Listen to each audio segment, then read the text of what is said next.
Ankin Ma'at. I want to thank you right off the bat for your indulgence and for your patience. You can see that we're running a little bit late. Part of the reason why we're running late is because I'm running from a conference, so I'm here. And certainly it also means that once I get in, I have to move very quickly because Anika is not here. And usually she would be here to ensure that much of what is supposed to be done is done. But you may know that she is in Las Vegas today, so she's not with us today. But I still really felt it was important for us to continue on and be with you for Kemetic Ascension. So let me go ahead and greet you. I'm pleased that you're here with us. I'm ecstatic that you're here with us. You can even see that we have a member of the shrine here with us. You can see that we have, I'm not sure how many of you have actually seen his face, but he's always on. You can see we have Tehuti Forever, also known as Sen William Humphrey here. Straight from Bennu, the Jati of Bennu is here in New York City. So we're pleased to have him as well. With that, you know how we start this. I really want to know where you are in the world and for how long you have been part of Kemetic Ascension. So please go ahead and let us know how long you have been part of Kemetic Ascension and where you are in the world. It's important for us to know how far and wide our voices are reaching. We know that one of the benefits of this new digital world is that we can reach out to the entire family of people who are ensconced in the history of ancient Africa, who are practitioners of ancient Africa spirituality from all over the world. No longer do we have to just speak to the people that are in New York, people that are in the space we're in. So please let us know where you are. So far, I see Sinet Cortia, who is certainly one of our full members, out from the ATL. Ankin Ma'at to you. It's wonderful that you're here. I see Sinet Sheila. Wow, one of our full members from Germany. How are you? How are you? I wonder if, have we seen you before? I think that, I'm not sure if you've been in on Kemetic Ascension before. Of course, you know that Sinet Sheila is actually in a different time zone. So it could be a little challenging for her to be here. Ankin Ma'at to you. I'm so glad that you're here. We see Carol Lewis, Ankin Ma'at to you from North Carolina. Jarvis Duncan from Georgia, it looks like. By the way, do I need to say this, or is it clear to everyone that Germany is so far the furthest place away from where we are? I think it should be clear. We have Shangle 67, who is saying Hetepu from Philly. Hetepu to you as well. And I'm seeing that Shane the Watcher 616, my fellow comic book fan, is here from Sacramento, California. It looks like, have I read the Jonathan Hickman Black Panther or Spider-Man yet? I have not. I have not. And you are the second person to ask me if I've read them. So I definitely need to take a look at it. I'm assuming it's good if you're asking me. So definitely I need to take a look at it. I see Sen Gavin here from the DMV. Ankin Ma'at, one of our full members again. I hope you and your whole family is doing well, Sen Gavin. I see Ashbourne Stobbs. Looks like in Atlanta from Jamaica for 3 years. Ankin Ma'at to you. Ankin Ma'at. Sinet Sheila says she's doing well. That's wonderful, wonderful. Kimberly Blue, connecting from the DMV from March 2023. Kimberly Blue is one of our full members as well. Ankin Ma'at to you. Queen Emma Grace, Ankin Ma'at from Pennsylvania. It's your second time joining live. Wonderful. I am so ecstatic that you're here with us. Welcome, welcome, welcome. Heru Asar Amun Ra has been coming in with us for 4 years from Dallas, Texas.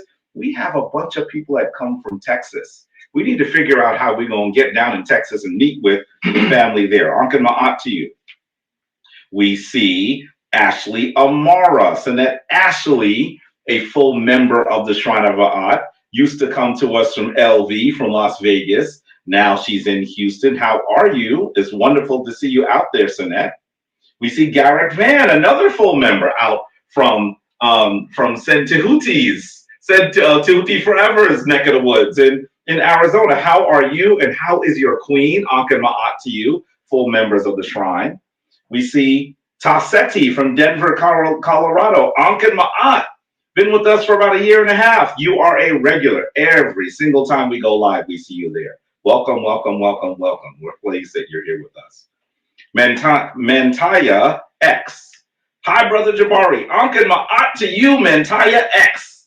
And where are you coming to us from? How long have you been with us? I'm not sure if I've seen that name before, but usually Anika is the one that calls out the name. So maybe I missed it.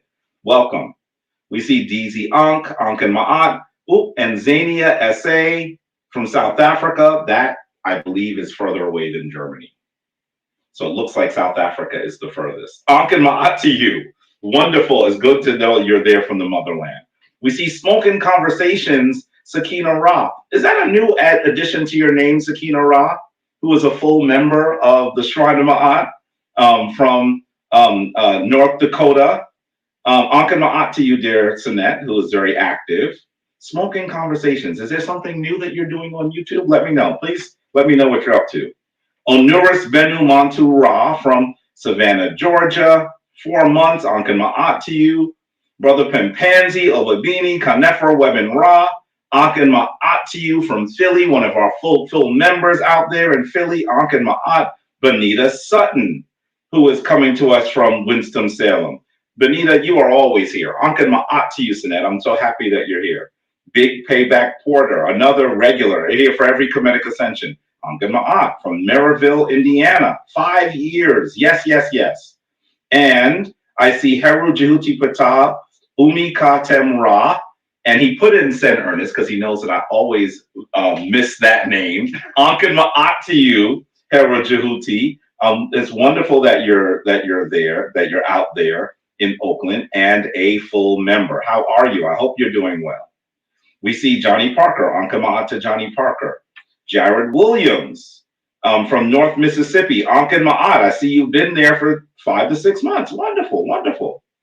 Azili Dantor from Alabama, Ankh Ma'at to you. Ankh Ma'at to you. By the way, Sen Garrick is saying it's good to see you on camera. You know, y'all are usually in the same place, Ankh Ma'at, or at least in the same city, Ankh Ma'at.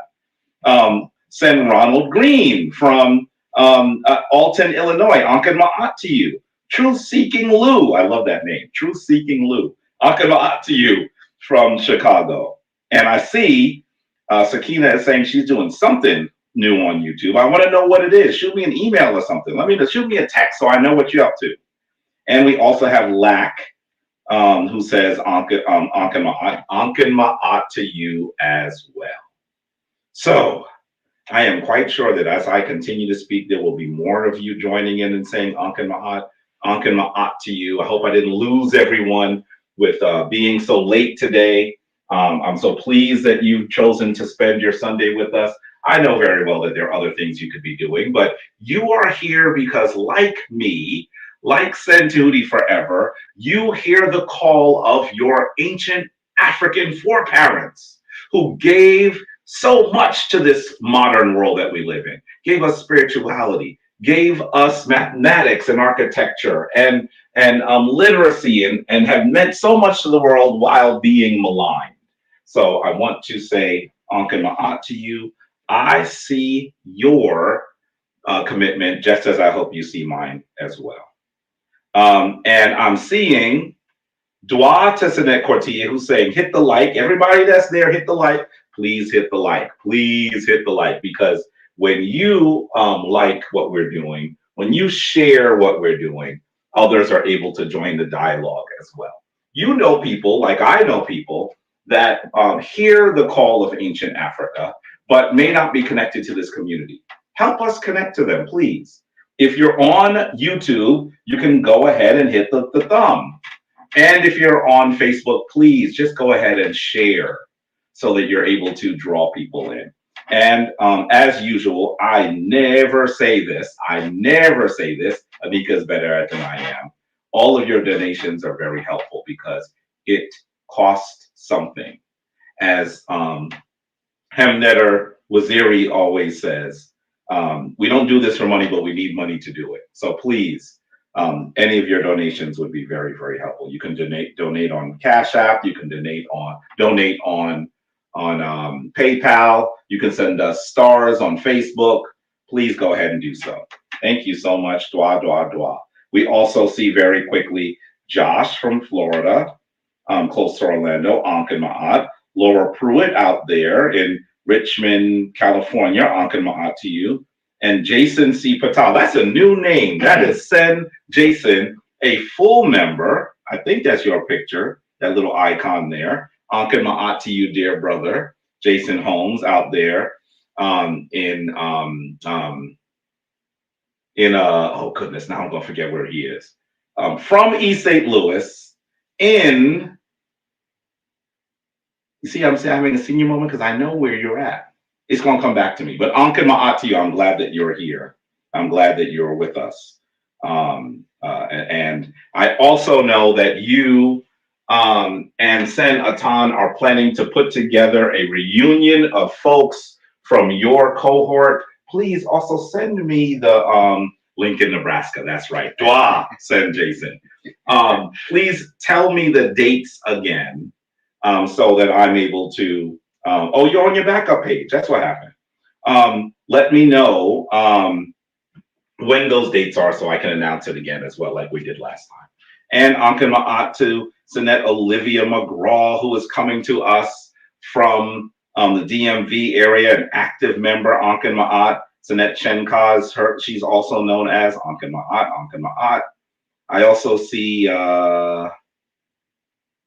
Common Side FX Bess, aloha from Honolulu, Ankh and Ma'at to you. Coming to us from Hawaii. Wonderful, wonderful, wonderful. I see Miss Chanel coming to us from Toronto, Canada. Ankh and Ma'at. And Bronchi Smith from Dallas, Texas. Wonderful. Ankh and Ma'at to you. It looks like that date that Sen Jason and Sen Atan are planning is June 7th to 9th. June 7th to 9th. So if you are going to be in the Chicago area, go ahead and let them know so that you're able to get together. That would be wonderful. And Ashley, Senate Ashley says they need a Texas meetup. Yes. And you know that you would have to be front and center as a full member of the Shrine who is in Houston. So definitely I would love to do that. Okay. With that, let me say that you know that we start these gatherings the way that our elder has instructed us to, with that ritual that is known as the opening of the way, the ritual that reminds us just how powerful we are, just how eternal we are, just how capable we are of meeting all of those challenges that meet us on a daily basis. I am so honored that you are here with us, but remember, even when you're not with us, you should be doing the opening of the way. So many Kemetic communities do that with us as well. So please stand and join us. You can join me here as well, unless you want to do it yourself. I'm okay. I knew you was going to say that. Stand and join with us. Please, you know that you're standing in the position of adoration, which means that you're going to be standing almost like you're just taking a slight stride forward. Your left foot will be forward, and then you're going to expose your palms in front of you. With your palms exposed in front of you, the left palm will be a bit further forward than the right palm. And the right palm can even be a little bit lower than the left palm. This is known as the position of adoration, the pose of adoration, by those who recognize that our Kemetic ancestors have actually used this pose for thousands of years. You'll see it from the beginning of the Kemetic period, the Kemetic nation, all the way through its end. It was such an important way to demonstrate that you are giving and receiving divine energy. And so we want you to do as our glorious ancestors did. With that, what you're going to do is you're going to take a breath from your navel. Don't breathe from here. Breathe from here. And then you're going to chant the word for everlasting life, Ankh. Let's begin.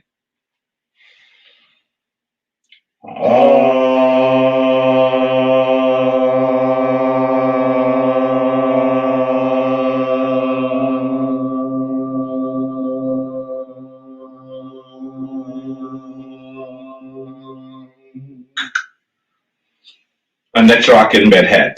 Anetrak in bedhead. Nuke in bedhead. Nuke in bedhead. Anetrak hapi. Anetrak hapi. Nuke hapi. Nuke hapi. Twalu enter. Twalu enter. Turn to your right. Anetrak serket. Anetrak serket. Nuke serket. Nuke serket. Anetrak kebsenu. Anetrak kepsenu. Nuke kebsenu. Nuke kepsenu. Twalu enter. Twalu enter. Anetrak as. Anetrak as. Nuke as. Nuke as. Anetrak amset. Anetrak amset. Nuke amset. Nuke amset. Twalu enter. Twalu enter. Anetrak neat. Anetrak neat. Nuke neat. Nuke neat. Anetrak dwamutef. Anetrak dwamutef. Nuke dwamutef. Nuke dwamutef. Twalu enter. Twalu enter. Return to front. Anetrak newt. Anetrak newt. Nuke newt. Nuke newt. Anetrak geb. Anetrak geb. Nuke geb. Nuke geb. Twalu enter. Twalu enter. Anetrak shoe. Anetrak shoe. Shoe. Shoe. Shoe. Shoe. Nuke shoe. Nuke shoe. Anetrak tefnut. Anetrak tefnut. Tefnut. Tefnut. Tefnut. Tefnut. Nuke tefnut. Nuke tefnut. Twalu enter. Twalu enter. Anetrak paut interu. Anetrak paut interu. Nuke paut interu. Nuke paut interu. Anetrak imbu interu. Anetrak imbu interu. Nuke imbu interu. Nuke imbu interu. Twalu enter. Twalu enter. Take your breath.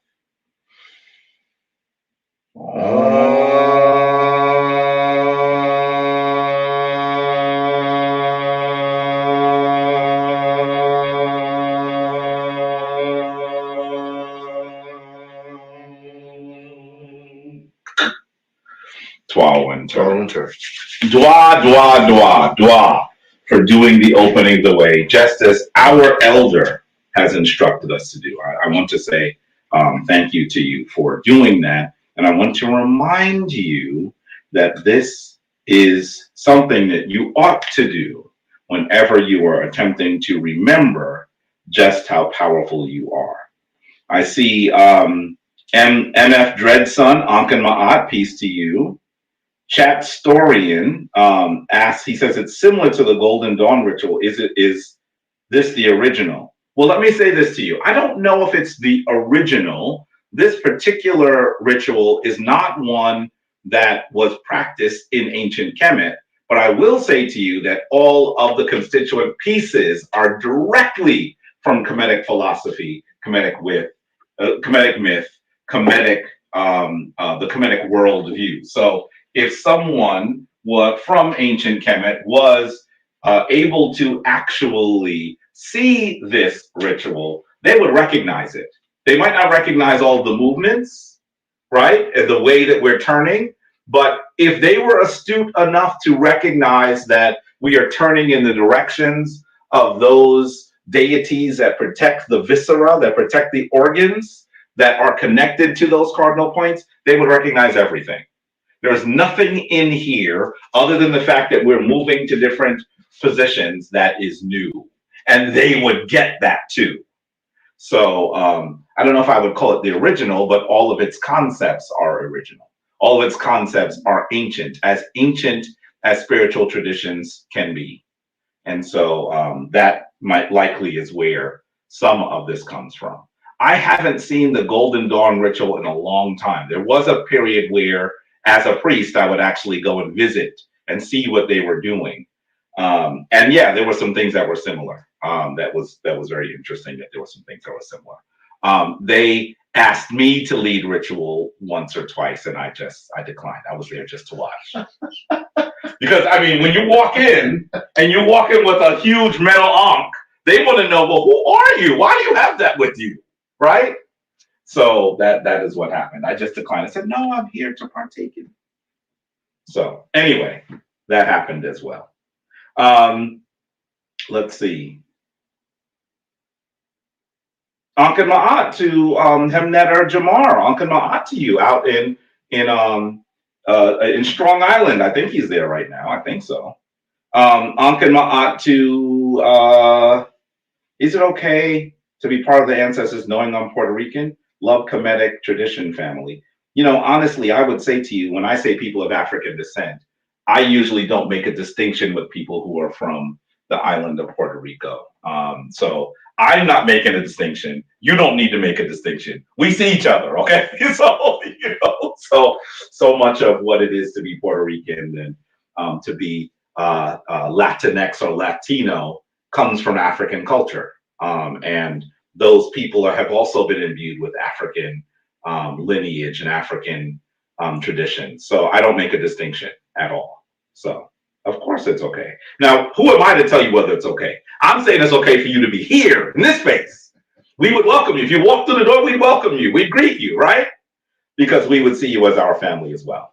So that's the way that I hope you understand it.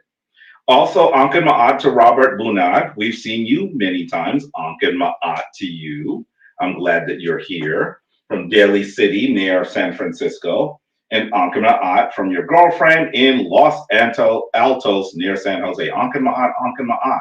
I also want to say Ankin Ma'at to you, Sinet Tone, from Shamsu Ma'at 2023, the last group to come in. Ankin Ma'at, I believe you're in the DMV area. Did I get a text from you saying that you were coming? I was in the midst of something, that you were going to be coming to New York. Let's talk, because I want to know when. I was in the midst of things and I saw it and I didn't even respond. I was just moving. Please just forgive. Don't consider that's my heart. It's my head, right? But let me know again when you plan to be here so we can see you when you come. Ankin Ma'at to Peya Israel. Definitely, I know where I come from. I got you. I got you. I got you. We see Sinet Yemonja Olokun, who is Sinet Coach Ye. Ankin Ma'at to you. Ankin Ma'at. Baba Heru is calling, and I wonder whether he knows that we are live. He should know that we're live.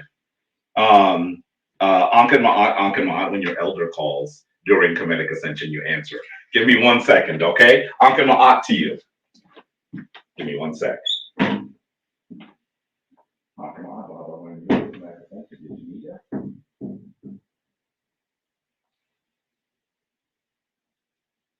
We are. Are you not seeing us? Okay, we'll see you in a minute. Okay, Ankin Ma'at. You see, we were running late. Oh, and the camera followed me outside. So you can see me on the phone. Ankin Ma'at.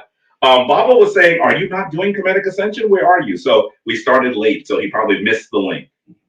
But you are, many of you are on YouTube and on Facebook. So we're here. I'm hoping he's here as well, that he'll be in shortly as well.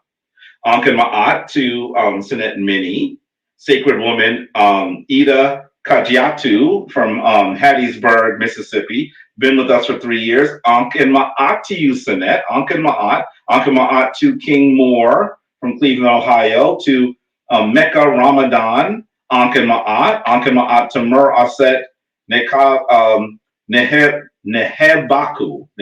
I hope I'm saying that right. Tiet Ma'at. Ankin Ma'at to you. Ankin Ma'at. That name seems somewhat familiar. Are you someone that I'm familiar with? You might be. Perhaps I'm just not familiar with the name. Ankin Ma'at to all of you who are here. So, you can see that Anika is not here today. Usually she curates what we're going to go through in terms of our Hessie. I wonder what I should do. I'm looking at some of the Hessie that I have here.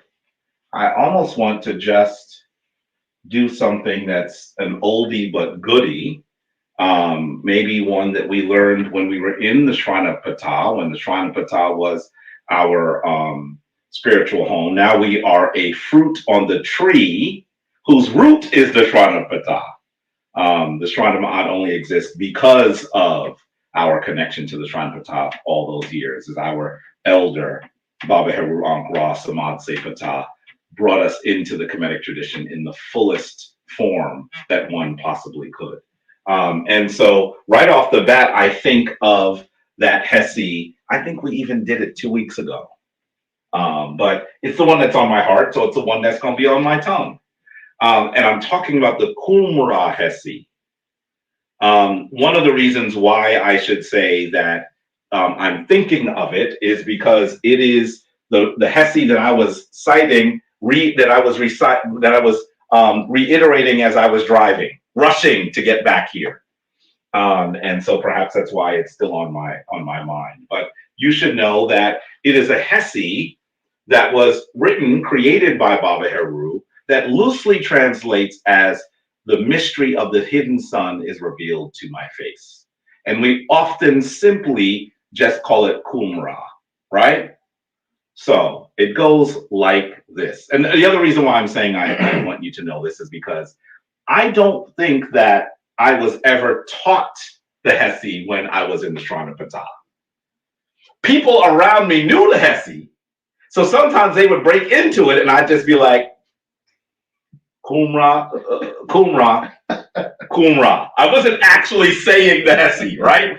And so later, Baba would say, let's do Hessie. And he would grab his ankh and say, he would start singing Qumran, and we still did the same thing. And I would say, Baba, you never taught us that Hessie. He said, yes, I did, with his booming voice. No, for whatever reason, when we came through 1997, 1998, we didn't quite learn it, but we heard people saying it.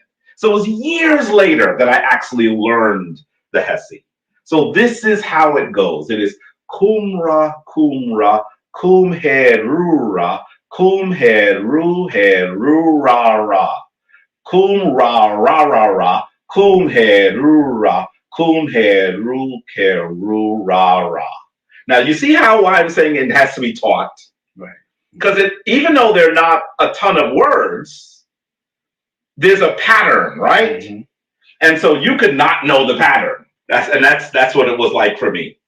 I had the wonderful opportunity for Baba to be trying to transcribe an old cassette. And he said, I wish I knew someone that could digitize this for me. I said, Baba, I would be honored to do that. So finally, I was able to listen to the Qumran Hessie, stop it and write it and listen to it and finally learn it. Once again, it roughly translates to the mystery of the hidden sun is revealed to my face. So let's go. It sounds like this.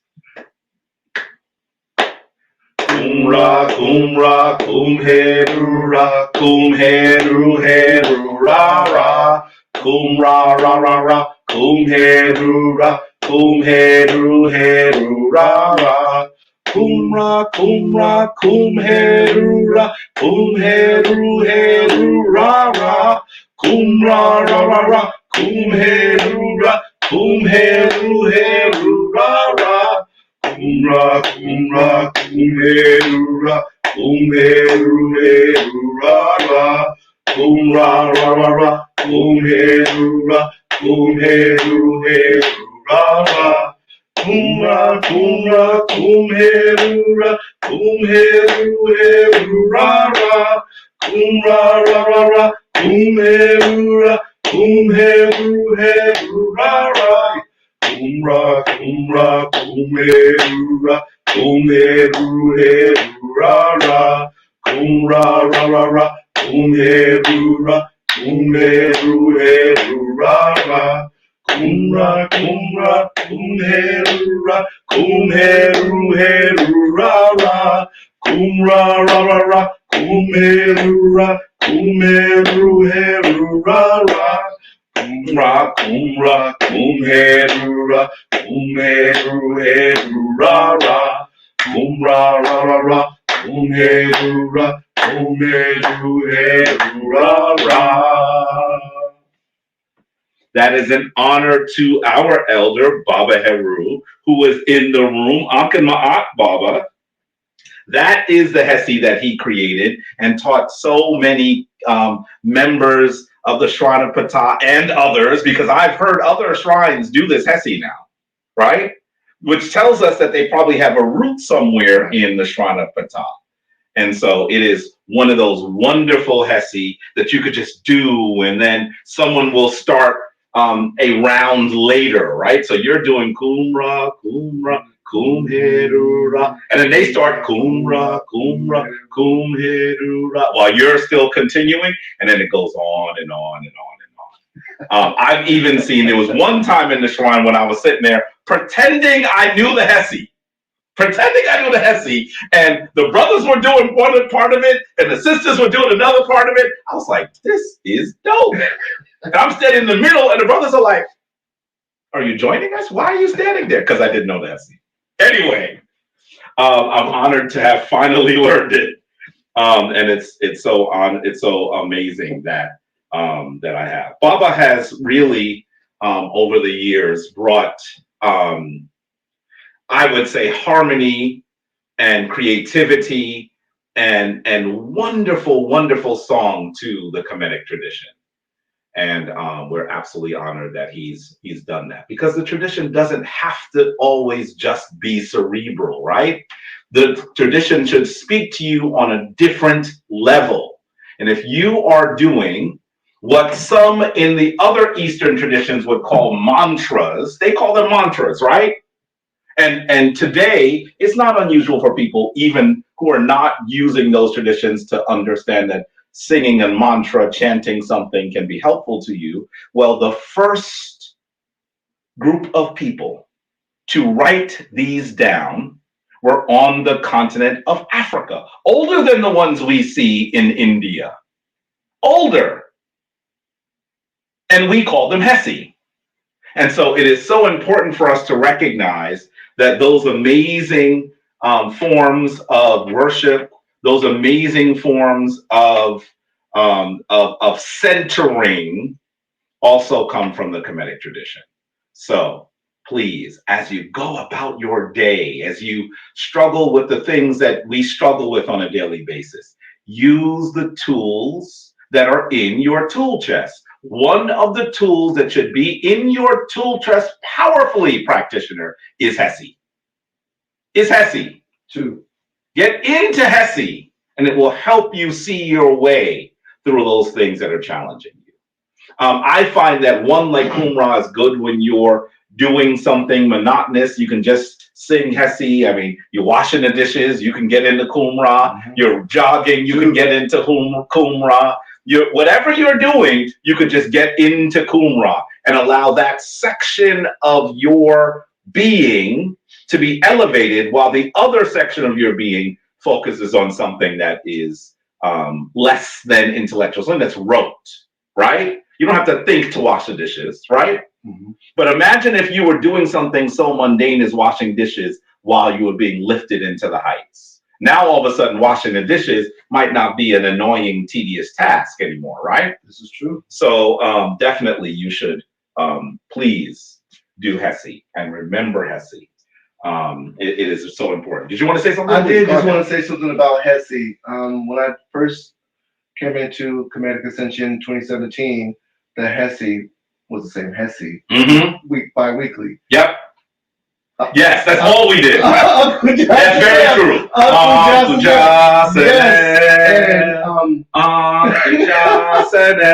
Yep.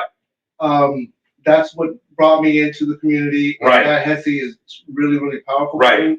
And that is exactly what I did with the Hessie. If I'm doing anything, driving, if I'm at work and I feel like I need a pick-me-up, yes, it's Uncle Jasaneb. Right. And I started to draw Uncle Jasaneb, in my cubicle. That's at right. work.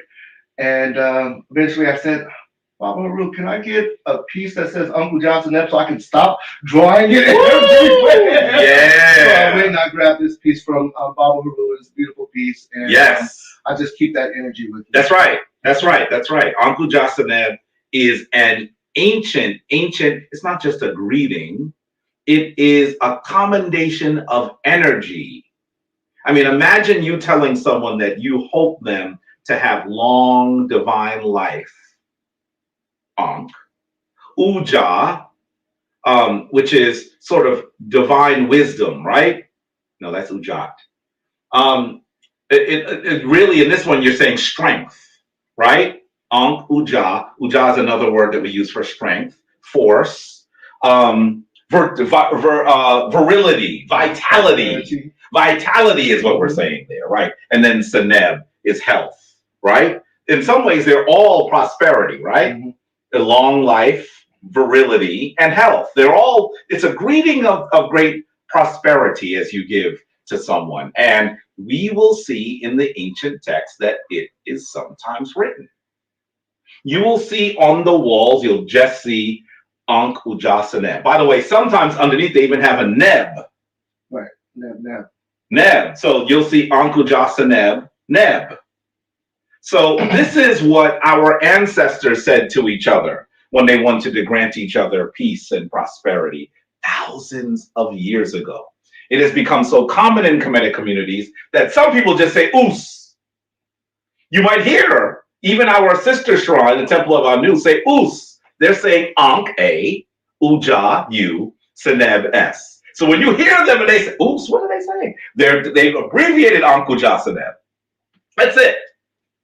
It should be something that comes so common to you that you could just say it to everyone else. So that's what's happening. It is one of the most important things. And yes, when Sen Tehudi Forever came through as part of the Mesu Heru, that's all we had. That's all we had. And some people are like, are we gonna have any other Hessie? Yes. The answer is yes. And now we have quite a few Hessie. I mean, they're probably a good maybe 12 to 13 Hessie that we actively use in the shrine. Some of them are on that album that you should recognize and hopefully you'll love and utilize in your life. And we've even incorporated a few more into the shrine that came directly from the shrine of Ptah, our shrine of origin as well. So you actually, the Qumran Hessie is not one that we sang that long ago, right? That's relatively recent, maybe the last 3 years, maybe? What do you think? Yeah, last 3 years, maybe? Yeah. We brought it into what we do here. And we tried to teach it to you because we were faking it. We were faking it. And Anika's going to say, why are you telling them that? Is it true? It is true. Because she didn't know it either. Both of us were just, we knew Qumra, Kumherura, but once it went off, you just go, yay! And everyone that came before us, I'm not sure why we didn't learn it. Something must have happened and we didn't hear it because everybody else knew it. So there was almost a point where we didn't want to say to someone, can you teach me that, Hessie, right? You know what I mean? Because people in the Shrine of Ptah would just break into it. There was a time when sisters would get up in their lapa and start doing these large circular movements while we were singing. And brothers would just grab the drums and be going, and the sister would have the shekere and be, I mean, it was a lifted environment. A lifted environment. One time when it was all going on, we've replicated to some degree some of how we used to operate in the shrine. No one would have their shoes on. And, I remember there was one time I just laid in the middle of all of it. Just laid down and just laid like this in the middle of the floor. No one stepped on my head. I just felt all of that. It was just, listen, the rest of the week, no matter what anyone did to me, I was like, I'm good. It was just so powerful. So please get up into your Hessie. Okay. So I think that is it possible, kings and queens, that you speak to the speaker? Please, you're from Trinidad and Trinidad? I mean, you mean maybe Trinidad and Tobago? Send me an email, please. We're listening. This is live, right? That's from Overcomer Monique. Send us a message so we know what you'd like to talk about. If you send me an email at Jed, DJED, at shrineofma'at.org. Please someone type that in the chat for me so I'm not doing that too, because it's a little challenging. We should be able to reach out to you as well. Okay? We see Jahim Ray, Ankh and Ma'at to you. You've been seeing Seneb pop up. Ankh and Ma'at to you. Yoga Girl Sai. Oh, Sai, could you post my email in the chat as well? So Overcomer, it's possible maybe that Overcomer Monique has something that they're looking to say that is private. Maybe that's why they didn't post it in here already. So you can go ahead and post it in there. Ankh and Ma'at to Anthony Jones from Norfolk, VA. Norfolk, VA. Ankh and Ma'at to you. Ankh and Ma'at. I'm glad that you're there with us. Tuhira Imun Raja Hotep Ma'at Pata Ankan Ma'at to you as well. I'm so glad that so many of you are here.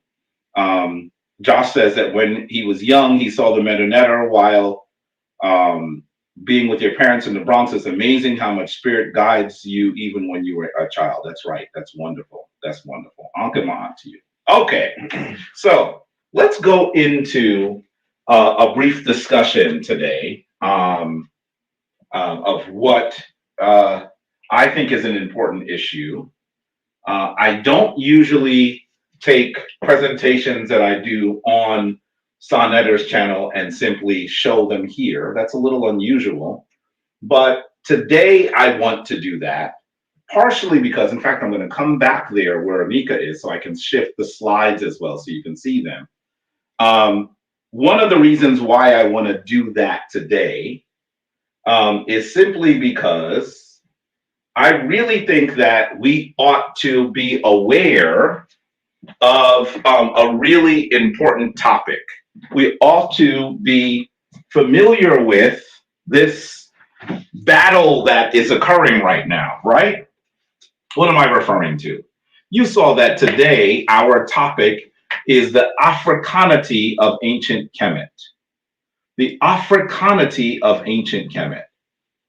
I have to say to you, I'm sure you are aware of the fact that there has been an attack on the Kemetic tradition today in a way that's very interesting. There are those who are arguing that ancient Kemet was not a black land, was not a land that we would consider traditionally African. And that part of it is not new. But part of what I think is happening is we are hearing these things now from people who live in modern Egypt. That part is kind of new. And I really want to say to you that it has been very disconcerting. You may be aware of the fact that the attack has been so virulent recently that we have even seen that the extremely popular comedian Kevin Hart has actually been critiqued. He had to cancel an event, and it's not just Kevin Hart. We know that a group that is near and dear to us, the folks that put together the documentary Happy, their trip was interrupted by this attack of people who are arguing that the quote-unquote Afrocentrists are trying to steal the culture of the modern Egyptians. We've even seen that Danny Glover has recently been attacked because apparently when he visited Kemet, he got off the plane, went to the Merkutu, the pyramids, and he said he wanted to greet his ancestors and he kissed the ground in front of the Merkutu, and he's been critiqued. This is common. And I know those same trolls, some of those same folks that trolled them are trolling me. They're in my social media every few months. They start to attack. So what they're actually saying is that Kemet is not black. Some of them say Kemet is African, but that they are the Africans, that they've always been there. Now, let me say this to you. To some degree, I would respect that argument. But instead, what many of them say is that no, Africans are not the ones that created ancient Kemet. You were the slaves. And they show an image of bound Nubians. Those are the messages I get. In our quote unquote conscious community, there have been several very popular members who have also continued to say those sorts of vile things. And so I want you to hear that on Sonnetter, I contested these ideas with a popular brother in our community known as Chief X. Let me say to you right now, Chief X is someone that I like as a person. He's someone that I have respect for. I don't think that he is a person that has no intellectual heft. But I will say to you, I just think he's wrong.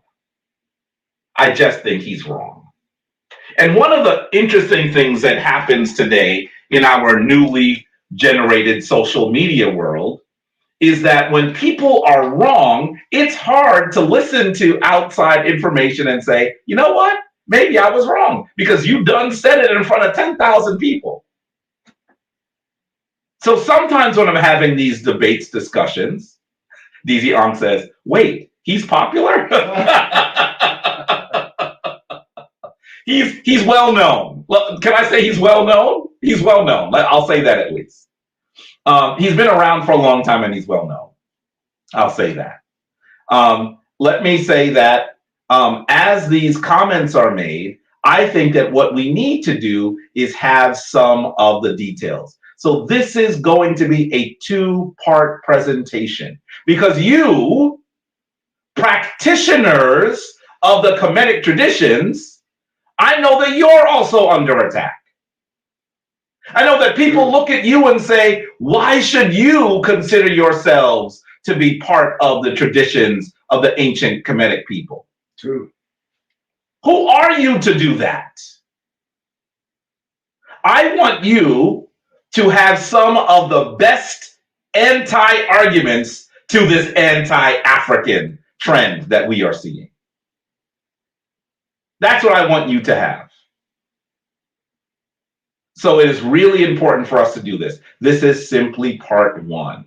So I'm going to go through some information. Hopefully you'll find it interesting. I'm even going to contend with some of those things that you're going to hear, because I know I heard it, that you're going to hear that is supposedly the counter argument. So for example, how many of you, tell us in the chat if you've heard this, put up a 14 if you've heard this, that you've heard, well, listen, the mummies, they've done DNA on the mummies and they're not Africans. How many of you have heard that? Give me a 1 and a 4, a 14, if you have heard that. Because I know that when that quote unquote report came out, the trolls were in my inbox. Send Jason. Mm-hmm. Send Garrett. Mm-hmm. You know they were in my inbox. Send to Hootie Forever. These are brothers that I've known for a long time in the shrine. You know they were in my inbox, right? They might have been in your inboxes too. Saying the most ridiculous things. But have you actually read the report that they are citing? Have you read the report that they are citing? I don't want you to simply say, I am an African, I am part of the Kemetic tradition, leave me alone. I want you to be able to refute what they are saying. What you are saying is wrong because we have to be the best advocates for our ancient African ancestors who have for so long been maligned. So we really do need to be prepared. So today is not necessarily a day where I'm talking about ceremony or ritual or how to be that kind of practitioner that does what our ancestors do. This is informational. So please indulge me today. Perhaps the historian part of me is going to be out today. But I think that you need this information. Am I saying that you should go in the corner and look to pick fights? No. I'm saying when it comes to you, how do you respond? That's important. Sinette Ashley says, you can't deny the hair in those tunes. You know, I wish that that was the only argument that worked. Because most people have no access to some of the things that you'll see. And by the way, some of the bodies have hair that is not tightly curled. I have gotten pictures of mummies of Sa that have hair that is not as tightly curled. And they say, see, this means they're not Africans. That is going to come in our next installment of this discussion. Because I'm going to tell you as someone who travels in the region, not everybody that we clearly would argue is an African has tightly curled hair. The African phenotype is diverse. Some of us have very tightly curled hair, some of us do not. So it is important for us to be able to acknowledge this and have the best arguments prepared. So after we finish today, what I want you to do, I want to say dua to Hemet Netter Sashat, who put my my email in the chat, first of all, for the sister who was trying to reach out. But in addition, I want her to put it in again. I want you to also send me your questions so that I can try to address them. Okay? So that we are really ready to have a powerful conversation around these topics. Let's move. So, let me just say, come on, why are you not? Oh, there it goes. Okay. Here goes, this brother is Chief X. Now remember, I respect you. I'm not saying anything negative about him as a person. I just think he's wrong, right? So I want to be clear about that. When you interact with him, don't insult him or argue with him. Have an intellectual debate and discussion. Some of you know him like I know him. But here are the three pieces of the argument that he makes. The reason why I left him up here is because these are the same arguments that you're going to hear. First, the Kemetic people were not black. That's a simple, straightforward statement. The second part is the Kemetic people are the same ethnic racial stock, that's a typo there, stock as modern Egyptians. That the folks that are there have always been there. They always have looked that way. And then the third part is ancient Kemet is not black. And this is proved by the fact that the Kemetic people often had disagreements with the Nubians. These are the three pieces of the argument you're going to hear. Okay? This is really important. You're going to hear a form of one of these arguments. Let's continue. And let your foolish pride. Let me just say, this is him talking. I don't think I'm going to play him here. This is probably not the place for Kemetic Ascension. I'm going to go past his video, but let's go ahead. I'm going to talk to you more about some of what he was arguing. And take a look at this. You may remember, here's the article. This is from February 25th, 2023. It's literally like a year ago. The most popular comedian in the world, hands down, is probably Kevin Hart. Even those other comedians that are popular always say, look at Kevin Hart's numbers. There was a point maybe about 2 or 3 years ago, I said, can Kevin Hart film more movies? He seems to be in every movie. Right. If it's comedy, he's in it. Mm-hmm. He's done several stand-up routines. Lots of, even some drama works. I remember a really interesting series that he did with Wesley Snipes on Netflix. It was really interesting. He's done a lot. He's as big as they get. But when he actually said, here's the quote, "We must teach our children the true history of Black Africans when they say that we were kings in Egypt and not just the era of slavery that is cemented by education in America. Do you remember the time we were kings?" Supposedly that's what he said.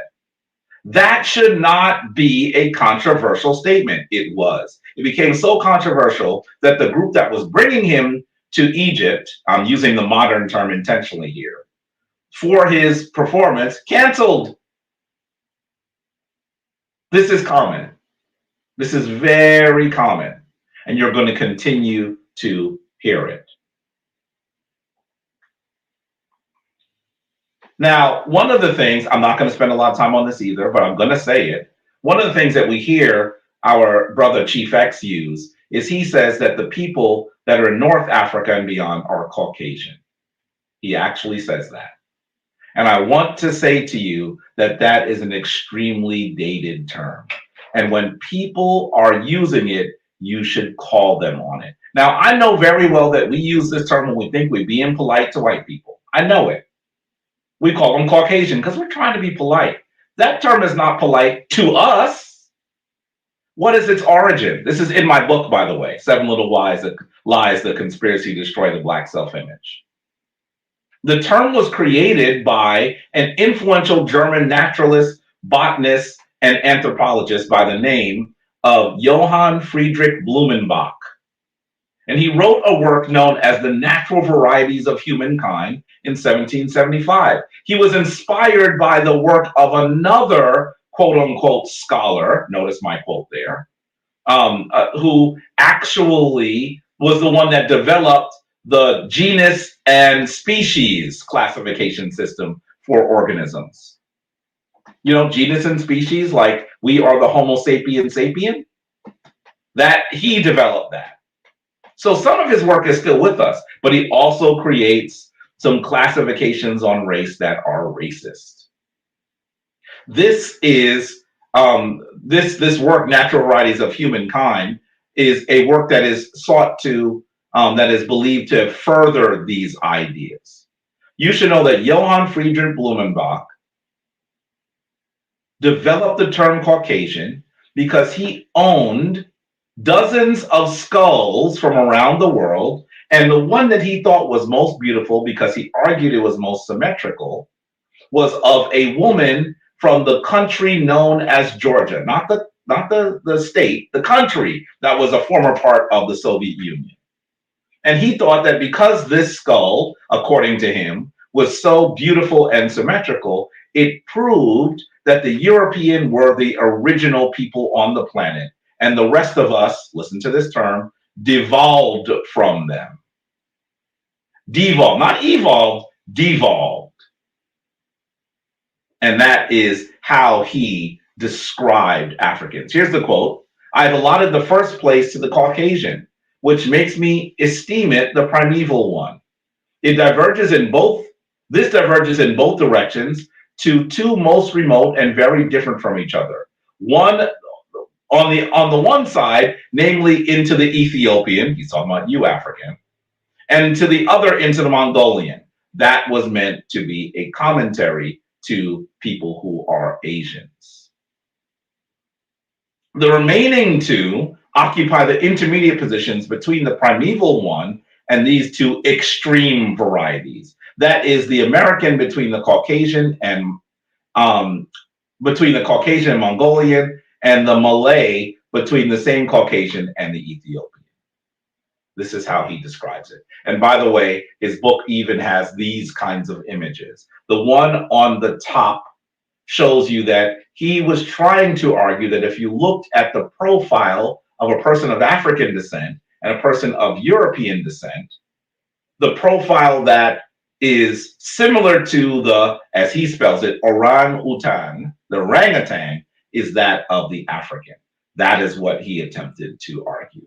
And you can even see underneath that the skulls that he says represent these different groups of people. At the top, the Caucasian, and then they go down on two sides to the Oriental and to the African.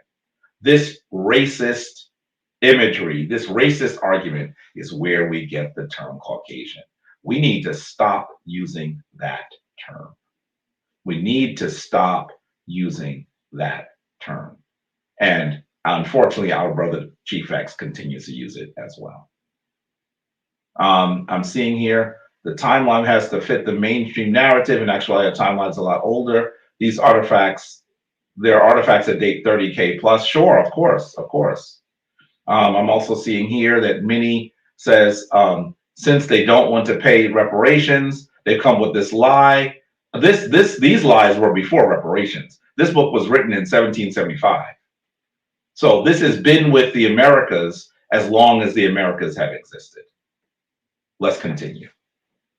So let's talk about one of the arguments that we see from Chief X, that the Kemetic people were the same racial group as modern Egyptians. We see this all the time. Look at the image on the left. That is meant to be, in a documentary, it's meant to be an image of Imhotep. By the way, I have never seen Imhotep look like a bald, fat guy. much less a bald fat guy of Arabic origin. How they decided this would be Imhotep, I have no idea. And then you're seeing on the right this fallacious model of Tutankhamen, which is problematic. I'm not going to deal with it in detail in this presentation, but know that this idea that the quote unquote Arab, the quote unquote Middle Eastern person is the person that was always were the progenitors of ancient Kemetic society is one that is problematic. But it's common. It's common. Take a look at this commercial from Geico. Huh. 15 minutes can save you 15% or more on car insurance. Yep. Everybody knows that. Well, did you know the ancient pyramids were actually a mistake?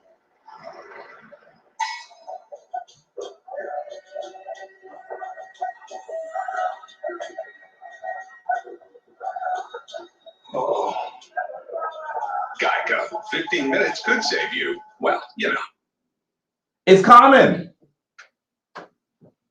You're going to see this all throughout modern society. In modern portrayals of the Kemetic people, you're going to see folks that look like this. This is common. We have to deal with this. We have to deal with this. Shane, the watcher, says, you're watching Quantum Leap, and they never bothered to make our ancestors black. I hadn't even known that in Quantum Leap they went to Kemet. Oh no! Are you telling me there's another thing that I need to see that I'm going to be disturbed from? Oh my goodness! I didn't even know that. But apparently, there's something else I need to watch. But this is something that we're going to continue to see. Tassetti says the Middle East is also a racist Eurocentric term. It absolutely is. I have continued to say that the term comes from the British. When the British had holdings from all over the world, they decided that what they should do is try to describe the places that they were in control of in reference to London, in reference to where they were. So they actually, in this instance, said that there was the Middle East, the Far East, and the Near East, all near them. In proximity to them, I should say. That's where this term came from. The Middle East of what?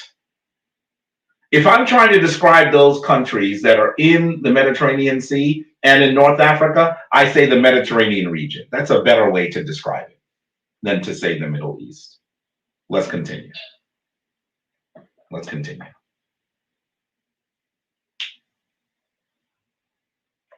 Take a look. Come on. There we go. This is also something that you'll continue to see. Where are we? Here we are. This is one of those arguments that, come on, slide, advance. There we go, finally. This is part of the argument that you're going to see as well. By the way, I'm coming back to that quote unquote Middle Eastern Arab thing, right? I haven't forgotten it. I'm just showing you how common it is, but you're going to see it more. One of the things that people continue to also show is these images where the Nubians are bound. And you're going to see this one. This person is meant to be someone from the south of Kemet. The Kemetic people often depicted the people to their south as darker than they and with more tightly curled hair. But simply because they tried to depict how people looked doesn't mean that they were not black themselves. But this is the argument that you will hear many people make. The Kemetic people couldn't have been black because they had enmity for people who are black. That is a ridiculous argument. Simply because people who live in proximity to each other have depictions of those people, simply because people who live near each other also actually come to a point where there are times that they have disagreements and even battles. That doesn't mean that one group is one ethnic group and the other one isn't. This is just a simple argument. By the way, you should know that as we look at this cane, here's the other side of the cane. The other side of the cane has what some people would call an Asiatic. So are you saying that the Kemetic people had enmity for the Asiatics and the Nubian? Why is it that we use the fact that you see sometimes the quote unquote Nubian bound, that this means that they hated black people? But this is the argument that they make. There are lots of ways for me to respond to this. I'm going to do this in short here. I want you to understand that for most of Kemetic history, the Nubians were not one group of allied people into one nation. They were disparate groups on the southern border. Some of them are sometimes called the people of Wawat, the people of Yam, the people of Tasseti, the people of all of these phrases were used for people, and of course Kush, for people who were on their southern border. But it isn't until later that all of these different groups come together into one. When they were separate groups, sometimes the Kemetic people had alliances with some of those groups and disagreements with others and all of that. So for us to try to make it sound like there's a problem simply because they are recognizing two things, that they have disagreements with them, and two, that they tend to be darker than them, does not automatically make the Kemetic people not African. Because if you look at Africans, even on the African continent today, they have a wide range of phenotypic expressions. And I want you to understand that. This is really one of those things that is frustrating, and we're going to continue to see it. Let's move. By the way, you should know that the Kemetic people tended to argue that in order for them to be the most powerful nation in the region, they actually had to have dominion over a group of peoples that they called the people of the nine bows. The people of the nine bows. And sometimes you'll even see just nine bows and a king on a statue with those bows under their feet. Certainly not all those people were Nubian. They're all the people in the region. In order for us to be powerful, we have to be more dominant than these nine groups of people. Sometimes some of those nine groups of people came forward and conquered or had successful battles against Kemet. This is one of those times when the Kemetic people were talking about disagreements they had, but those other people also had wars with Kemet as well. We should know that when the Hyksos came to Kemet, those people who were likely the Proto-Hebrews, they had alliance with some of the Nubian groups.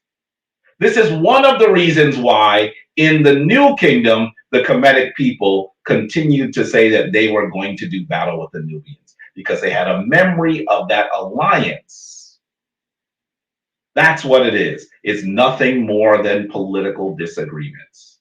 It should never be looked at as a racial diatribe. So here are 5 of the people from the 9 bows. Let's continue. By the way, this is a really simple argument, right?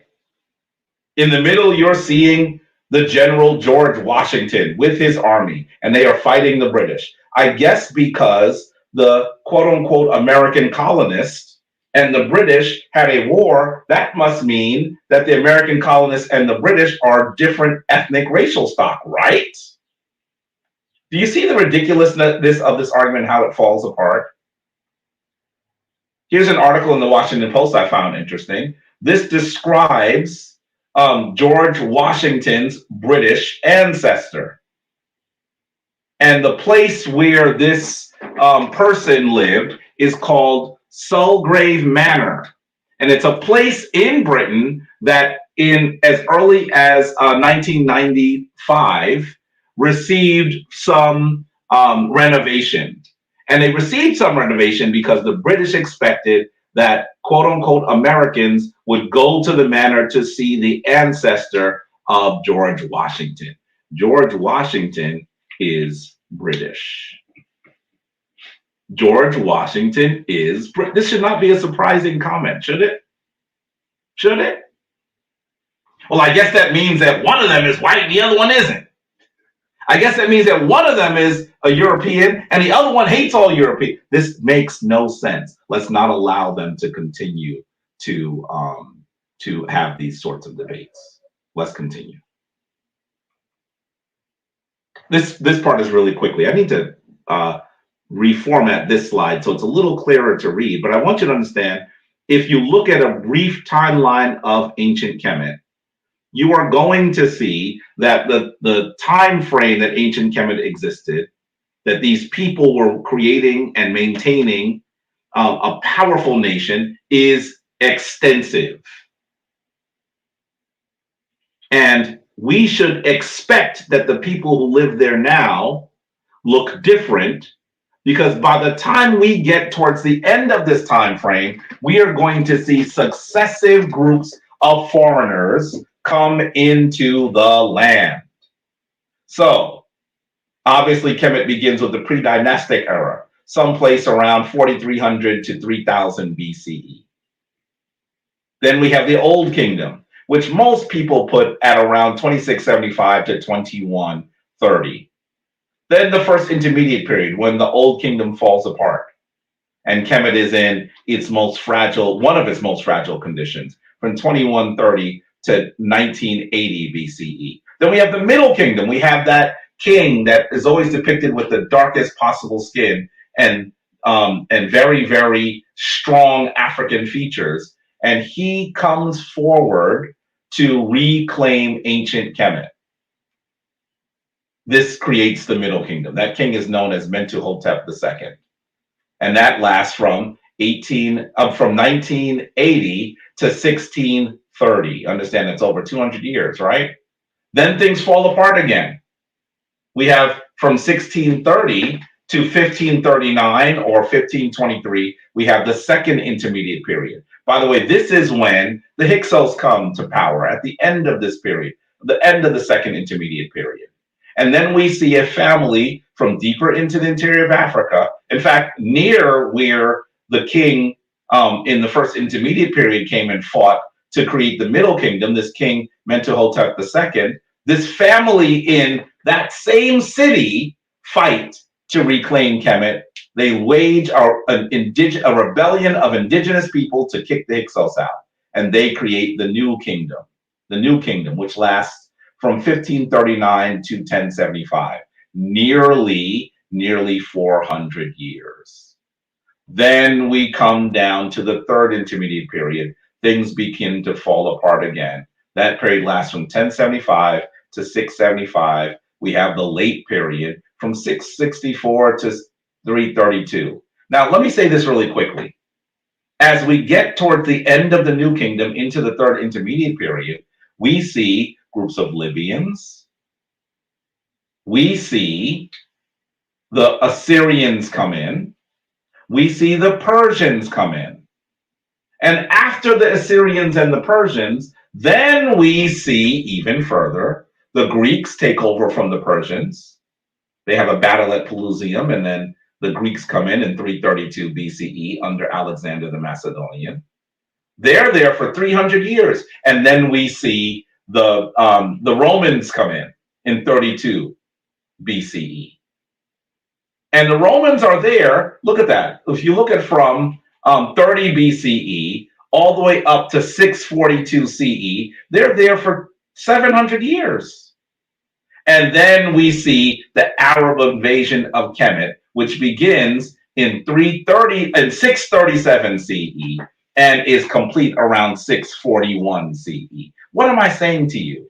At the end of what we should consider the Kemetic Empire, we see large periods of time when foreigners are in control of Kemet. Why should we expect that those people who are in Kemet now would look exactly the same? Why should we expect that? We should know that those groups of people that come in, many of them look to not just occupy from afar, but they actually live in Kemet. Look at the Greeks. Many of the Romans, the Persians, the Assyrians, and clearly during the period where the Ottoman come in, where in the Arab invasion, they come in to hold. So we should expect that those people look rarely different. We should expect that as Kemet falls, many people will leave to go other places. And we should expect that those people who do not leave then intermarry with foreign people. So either way, the phenotypic expression in modern Egypt today, I'm going to use that term intentionally, we should expect it to be radically different than it was in the past. Let's continue. If you're trying to understand Kemetic history, these 4 images from these 4 periods must be understood. First, as Kemet is founded, we see the image of King Narmer. Look at Narmer's face, by the way. Are we not talking about an African? Who are we referring to? He's the founding father of Kemet. I mentioned to you that things fell apart, and the king, Mentuhotep II, actually reunites Kemet. He's always depicted with strong African features and the darkest possible skin. That's the second image. Then I also mentioned to you that a family had to kick out foreign people, the Hyksos. This family is led at one point by a prince who becomes the king, the first king of the 18th dynasty. Look at him there. That's an image of him as a prince. Are we not talking about an African? And then the 4th most important period in Kemetic history is the period where the Nubians come forward, and Kemet once again reaches splendor, but for a very short period of time. This is usually called the Cushitic Renaissance, or the 25th dynasty of Kemet. And you're seeing a depiction of King Shabaka. These are the 4 critical eras of Kemet. I want to be clear to you that I think even modern Western historians would agree with this assessment. No one is saying that everyone who ever lived in Kemet was an African or was someone that we would consider a Black African. I don't like the term Black African, but I want you to be clear about what I'm referring to here. Kemet was a powerful nation, the most powerful nation in the known world at the time. Lots of people came in. As you walk around New York City and you see that it is a very diverse place, understand that as a very powerful city in the most powerful nation, people from all over the world will come here. That is how things work. And something similar occurred in Kemet. So I am not saying that everyone that lived in Kemet was a person we would consider phenotypically African, a person of African descent, a Black person. But I am saying that it was a Black nation, founded by Black people, insured by Black people, maintained by Black people. That's what I'm referring to. Hopefully this part of this narrative should be clear. Let's continue. One of the things I think is interesting is, as I'm talking about the diversity of a place, I want you to look at this map. It depicts the diversity of the United States as according to the United States Census. And you can see that in the 2020 census here, they're trying to depict the different parts of the country according to diversity. I just find this map fascinating. And as diverse as the United States is, I want to ask you a question. This is a question that others have asked as well. What part of this nation, if you were to be able to do some sort of representative sample of the people of the United States, where would you select to do that sample? Where would be a good place? If you had 10 bodies, 10 people to sample, let's even say you're going to sample them according to their DNA. Where would you sample? I think that's an interesting question, is it not? What if you chose to sample Boston, Massachusetts? What if that sample you looked at was from Boston in 1995? Do you think that if you heard someone say, we can talk to you about the ethnicity of the quote unquote Americans, we have sampled 10 bodies and taken their DNA and they all come from Massachusetts in the 1990s of the United States? What if you say, wait a minute, that's not exactly a diverse place? And in fact, they're definitely not people that were native to the United States, right? Isn't that what you would say? That's a common sense argument. Take a look at this image here. Here's an image of the famous baseball player, almost always known lovingly as Big Papi. And he is here with the police.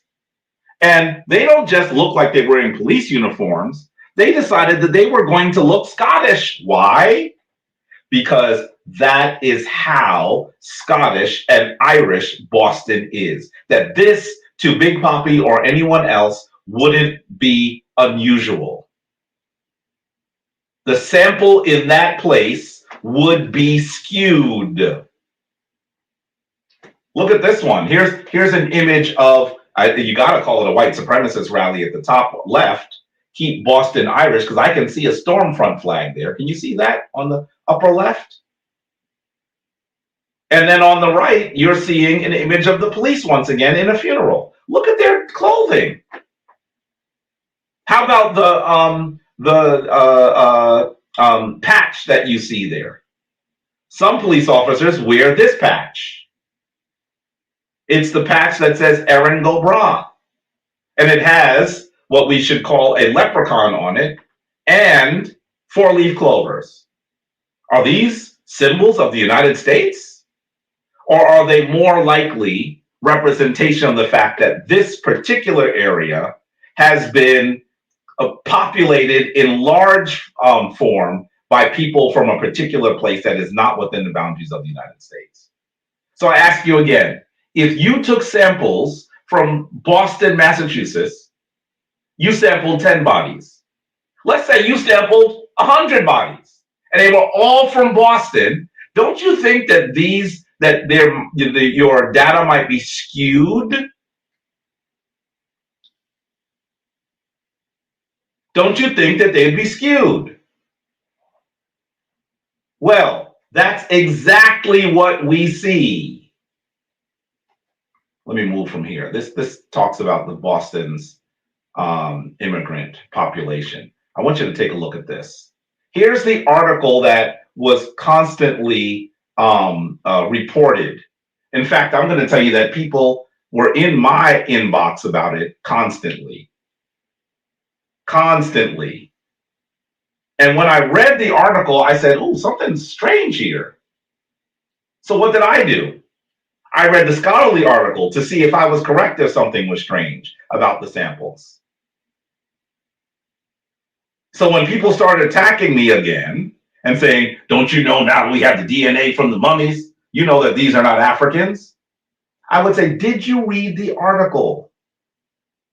Did you read the article?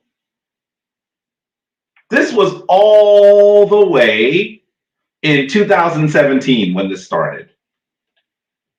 Look at how it is described in the magazine known as Nature Communications. By the way, Nature Communications is considered a scholarly journal, or at least it's kind of scholarly. It's also open to the general public, but it's the kind of thing that many people read, people who are not necessarily the scholars. So they try to make the scholarly papers understandable, intelligible to a general audience. Look at their subtitle, Mummy DNA Unravels Ancestry of Ancient Egyptians. By the way, you see the play on words, unravels. They're trying to say unravels like the wrappings. Ha ha ha. But look at the second part, the subtitle. Genetic analysis reveals a close relationship with Middle Easterners, not Central Africans. Boy, I'm telling you, people are in my inbox here. They're in my inbox. You have to read the article. You have to read the article. This is important. I want you to recognize before we even delve into the article. By the way, notice how the article is very different, right? That is the scholarly article on the right. It's from the National Library of Medicine. It's published in the National Library of Medicine, and in a few other sources. And it was called "Ancient Egyptian Money Genomes Suggest an Increase of Sub-Saharan African Ancestry in Post-Roman Periods." So people who had even read a little bit of the article would say, well, you know what? You're saying that the ancient Kemetic people were black, but I'm going to tell you that they're blacker now than they were in the past. That's the argument that was being made. That's what I heard. Did y'all get attacked with this stuff too? Yes. I want you to know that even when people represented what they were hearing, it was even different than what was actually being said. Listen to this extremely successful and wealthy troll describe this article. By the way, I'm going to tell you that his description doesn't even match what the Nature Communication says. This is from that right-wing troll known as Alex Jones. Listen to how he describes it.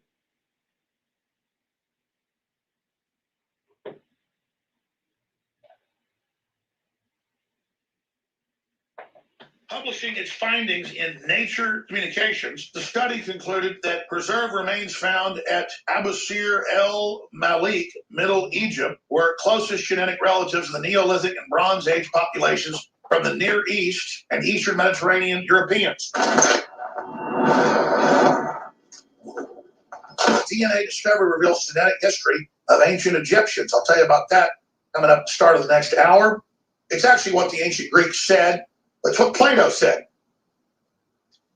Plato said that it was people from Central Europe or from the coastline there, basically some of the same tribes that came down and created the Roman culture, some of those other cultures. They've done the DNA testing on a bunch of the most ancient mummies, and they were Central and Southern Europeans.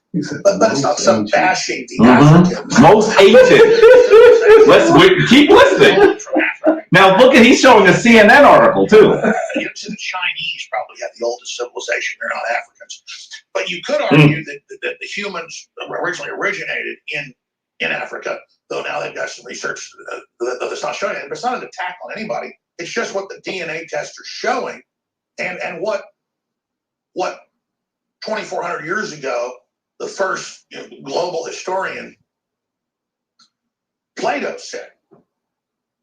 Plato also said we should have a world government, kill all the poor people. He's kind of the model of the globalists today. Wasn't a very nice guy, but the father of what you call philosophy. He was also a historian. He said there was a base in the Atlantic Ocean that had flying machines, and he said they created such an energy source so powerful that it blew up their entire island and made the earth dark for several years and made the temperature get cold. I actually have read Plato's writings on that. How would he come up with that? How would Plato come up with that? And he also said that it was people from the north of Greece that founded it. And some of the same tribes that founded Greece, he said, founded Egypt. Of course, we know early on the first trade was between Greece and Egypt. The first trade was between Greece and Egypt. No, the Romans taught that. But see, in the modern culture, people just said, no, that's not true. None of it is true. The Africans founded Egypt.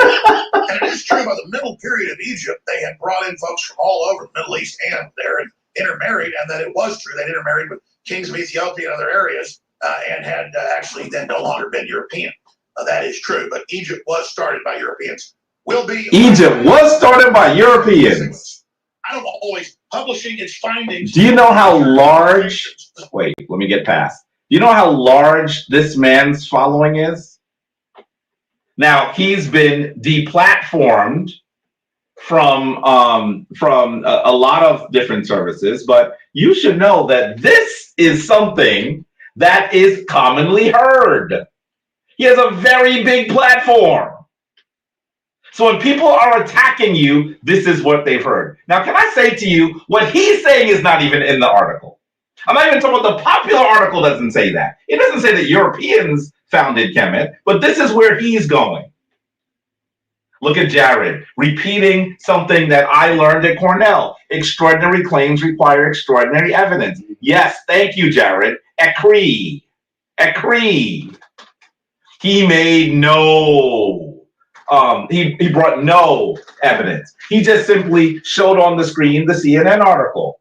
And I want to tell you that as far as he's taken that, this is even suspect. Look at why I knew this was suspect.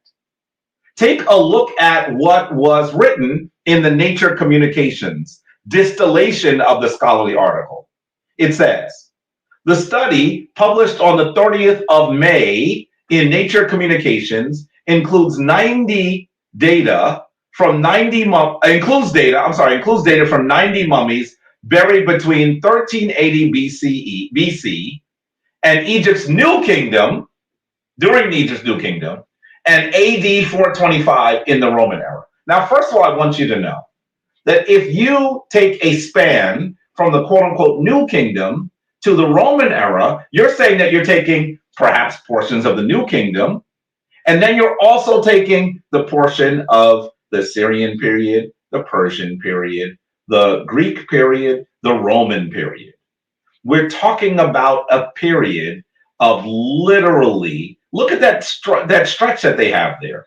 We're talking about a period of nearly 1,000 years, and you're taking the worst 1,000 years for you to get a sense of Kemetic society. So right off the bat, when I read this, I said, wait a minute, this doesn't look right. This doesn't look right.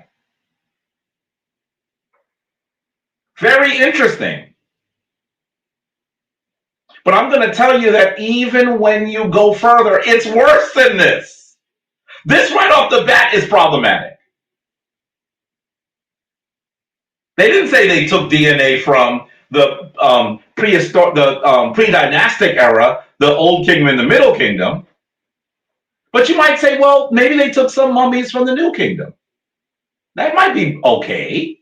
But if your span goes from 1,000 years from the end of Kemetic history into a lengthy period of foreign occupation, it's going to look different. That's like you saying you took DNA from folks in Virginia, New York, and Philadelphia in 1810, and you're trying to extrapolate that the DNA that existed in this place, which would later be called the United States, is the same as it was in 1210. Can we see that that doesn't make sense? But it's worse. Here's the article again. Here's the scholarly article. This is actually what was released. And I want you to, I'm going to read a little bit of it so that you're able to really see how problematic this is. I want you to recognize that when you read the article itself, the article says we have problems. The article says that. It wasn't reported though. Listen to this piece. It says the archaeological site Abu Sir el Melik was inhabited from at least 3250 BCE, that's very early, until 700 CE. Look at that long span. And was of great religious significance because of its active cult to Osiris, the god of the dead, which made it an attractive burial site for centuries. Very, very interesting. But let's go down a little bit further. Written sources include that by the 3rd century BCE, Abu Sir Melik was at the center of a wider region that comprised the northern part of the Heracleopolites province and had close ties with the Fayum and the Memphite provinces involving the transport of wheat, cattle breeding, beekeeping, and quarrying. Now listen, they're trying to tell you that this site is a little unique. Keep looking. It gets worse. It gets worse. In the early Roman period, the site appears to have been the main center of its own district. Abu Sir Melik's proximity to and close ties with the Fayum are significant in the context of this study, as the Fayum in particular saw a substantial growth in population during the first 100 years of Ptolemaic rule, presumably as a result of Greek migration. Later in the Roman period, many veterans of the Roman army, who were initially at least, were not Egyptian, but people from disparate cultural backgrounds settled in the Fayum area after the completion of their service and formed social relations and intermarried with local populations. I want you to understand that they are telling you this site is not representative of ancient Kemet. Did you hear there? The article is saying it. Importantly, there is evidence for foreign influence at Abusir Melek. Individuals with Greek, Latin, and Hebrew names are known to have lived at the site, and several coffins found at the cemetery use Greek portrait image and adapted Greek statue types to suit quote-unquote Egyptian burial practices. I want you to recognize that they are telling you this site is not representative. Another sentence down. Taken together with the multitude of Greek papyri that were written at the site, this evidence strongly suggests at least some inhabitants of Abusir Melek were literate in and able to speak Greek. Are they not telling you that this site is not emblematic of Kemet?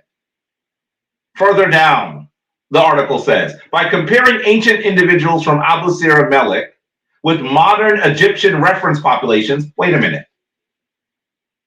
Did you hear what they did? Mm-hmm. The ancient, quote unquote, Right. mummies they took were from Abusir and Melek, and then they compared it with the modern people. And they tried to pass it off that they compared the ancient Kemetic people to the modern population and said, well, the modern population has more people of African descent. They did not sample the ancient Kemetic people. This is in the article. But this is not what reaches the public. You have to dig deeper. You have to dig deeper. This is amazing. Amazing. So when you hear that we've looked at the DNA now, and those people that lived in Kemet were not Africans, ask them, well, what study are you referring to? Are you referring to the one that was at Abusir El Melek? By the way, most of them will just look at you with a blank look because they didn't read the study. They don't know what place they looked at. This tells you that it should not be seen as a valid estimation of the Africans in Kemet. Let's continue. By comparing ancient individuals from Abusir Melek with modern Egyptian reference populations, we found an influx of sub-Saharan African ancestry after the Roman period, which corroborates the findings of Hen and colleagues. Now listen to what they say here. Further investigation would be needed to link this influx to particular historic processes. Possible causal factors include increased mobility down the Nile and increased long-distance commerce between sub-Saharan Africa and Egypt. The trans-Saharan slave trade may have been particularly important as it moved between 6 and 7 million sub-Saharan slaves to northern Africa over a span of some 1,250 years, reaching its high point in the 19th century. What are they referring to? They're referring to the Muslim enslavement trade. How do you switch and place the Muslim enslavement trade in an article that is meant to give us greater clarity on the ethnic and racial background of people that existed thousands of years earlier? This is the problem. However, we note that all our genetic data were obtained from a single site in Middle Egypt, Abusir Melek. That's what they're saying, and may not be representative of all of ancient Egypt. Do you think? It is possible that populations in the south of Egypt were more closely related to those of Nubia and had a higher sub-Saharan genetic component, in which case the argument for an influx of sub-Saharan ancestries after the Roman period might only be partially valid and have to be nuanced. In other words, this article is not worth the paper that I printed it on. But this is what they brought to you. This is how they stressed you out, saying that the ancient Kemetic people weren't African. Read the paper. Let's continue. We're not going to stay much longer. I just want you to be aware of some of the work done by this DNA group. Unfortunately, it no longer exists because the founder actually died. He was a brother. The founder died, but his pieces, as he looks in the DNA, he has two articles of great interest. The first one is Ramses III and African ancestry in the 20th dynasty, New Kingdom Kemet. So he looks at Ramses III and sees that several of the alleles, several of the portions of his DNA are more prevalent in sub-Saharan Africans than in people that live there today. The opposite of the article that we've seen there. And another article of interest, this one studies the analysis of the Amarna mummies. You know, the Amarna period is where we have Akhenaten and Tutankhamen and those rulers. And when he looks at them and you look at the portions of their DNA, you see something very interesting. These are just portions, but I want you to recognize that he is saying that the average MLI for these, just understand the average DNA profiles seem to have representation of people from all over the region, but the highest percentages come from Southern African, Great African Lakes, Tropical West African, the Horn of Africa, and the Sahelian region. Right off the bat, those are the highest averages of DNA that you can find in those groups. So I want you to understand that what we've been told about DNA is greatly skewed and just wrong. Don't let people bully you on DNA. The paper that was written that they're citing itself tells you that it isn't representative. Let's get to the point where we're almost rounding to our close. I want to also mention that it's very interesting when we look at what the Greeks said they saw. Now, you know, the Greeks come to Kemet after the Assyrians, after the Hyksos, after the Syrians, after the Persians. Then we see the Greeks. Well, this particular guy, he comes to Kemet during the period before the Greeks actually are in control of Kemet. He's sometimes called the father of history. I would never call him that. But he is certainly an important figure in early Western history. His name is Herodotus. By the way, this image is purported to look like Herodotus, but there are no images of him. We don't really know what he looks like. We do know that he was Greek. That's what we know. And I want you to know, some of you may have heard this, take a look at what is said by Herodotus. As he describes the people he saw, he goes to one area, that area known as Colchis, and this is what he writes. For the people of Colchis, this is not in Kemet, by the way, this is another area in the Mediterranean. He says, for the people of Colchis are evidently Egyptian. And this I perceived for myself before I heard it from others. So when I had to come consider the matter, I asked them both. And the Colchians had remembrance of the Egyptians more than the Egyptians of the Colchians. But the Egyptians said that they believed the Colchians were a portion of the army of the Kemetic king Senusret, who he calls here in a Greek manner, Sesostris. That this was so, I conjectured myself, not only because they are dark-skinned and have curly hair. He tells you that the Colchians must be Kemetic, because they are not in Kemet and they have dark skin and curly hair. So he looked for the other area that had dark skin and curly hair. He said, well, these folks must be related. He's not just saying the Colchians are dark skinned and have curly hair. He's saying the Kemetic people, when he saw them in the 8th century of the before the Common Era, he's saying that they were dark skinned and had curly hair. This is important. There's more. What about this? Anyone know what this site is called? What these two statues are called? Anybody? What's it called?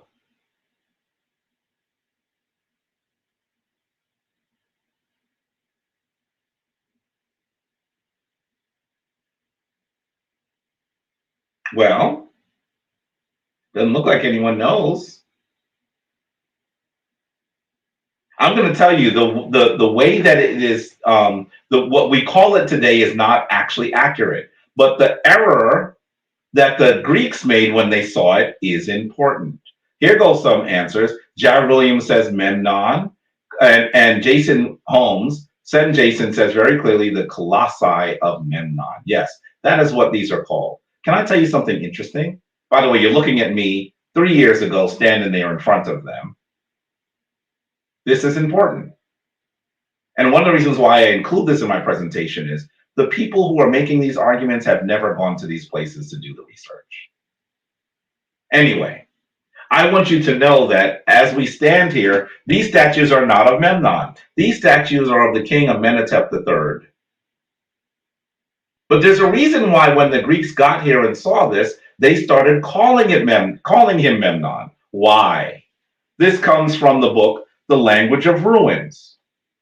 And she goes all the way to the Roman era and says, November 130 CE, the Roman Emperor Hadrian and his wife Sabina sailed up the Nile as part of the grand tour of the eastern provinces. In other words, the Romans were in control of this all now. Their destination this month was Egyptian Thebes. Thebes is the city that today is known as Luxor, that the Kemetic people called Waset. Let's continue. Their destination was Egyptian Thebes, where two massive monolithic statues had been carved in 1400 BCE to honor Amenhotep III. About a century before the royal visit, one of the statues, the northern Colossus, was badly damaged by a strong earthquake. Its head fell off entirely, and the base began to emit a curious high-pitched noise at dawn. Scholars now think that the sound originally from the stone base expanding in the warmth of the rising sun. But by the late 1st century BCE, the statue had been re-identified as Memnon, the Ethiopian king killed at Troy. And the sound was interpreted as Memnon's complaint to his mother, the goddess Eos. I want you to understand that even though the Greeks are wrong with their naming, clearly, if they think that this looks like, that this should be the statue of Memnon because of his cries to his mother, and they say this is Memnon, the king of the Ethiopians, then they are saying the people who live around this statue are what? Ethiopians. What does Ethiopian mean? Burnt faces. I want you to understand that their error is instructive. Their error helps us understand that at least by the time the Greeks and the Romans were there, they still saw Black people there. This was changing as more foreign people continued to pour in. By the way, this is a Greek amphora, a wine vessel, a wine jug that shows their depiction of Memnon. Look at him carefully there. Can you see that his hair is tightly coiled? Can you see his skin is much darker than the Greeks around him? They understood Memnon to be a Black African. Why, oh, why would they depict him here were it not for the idea if they thought that they were depicting an Ethiopian? This is what we're seeing. This is what we're seeing. So their error is illustrative. Let's continue. Coming to an end. Coming to an end. I've had you for a long time. By the way, this is another aside. There were Black people all throughout this period, but the numbers are beginning to dwindle and dwindle and dwindle. But I saw this image at the Museo Egizio in Turin, Italy. This painting actually comes, this drawing comes from an Italian treasure hunter who brought many pieces back to Italy that are now in that museum, Museo Egizio. By the way, Museo Egizio means, in English, the Egyptian Museum. That's what it means. And it is the only museum outside of Africa that is entirely dedicated to Kemetic pieces. It's an amazing place to go in Turin, Italy. And I was there last year. So in the middle, you can see that there's a European, a Tomhu, standing with his hand on a large colossal head, right? Can you see that? I think it's very interesting that he tries to describe who the people there with him were. His name was Bernardino Drovetti. And he says, in this drawing, there are several people that traveled with me. Antonio Libolo, Joseph Rosignana, others and others. But when he gets to some of the people, he just writes an Egyptian, an Egyptian, an Egyptian. I want you to look closely at two of the three people. Look at how they look, by the way.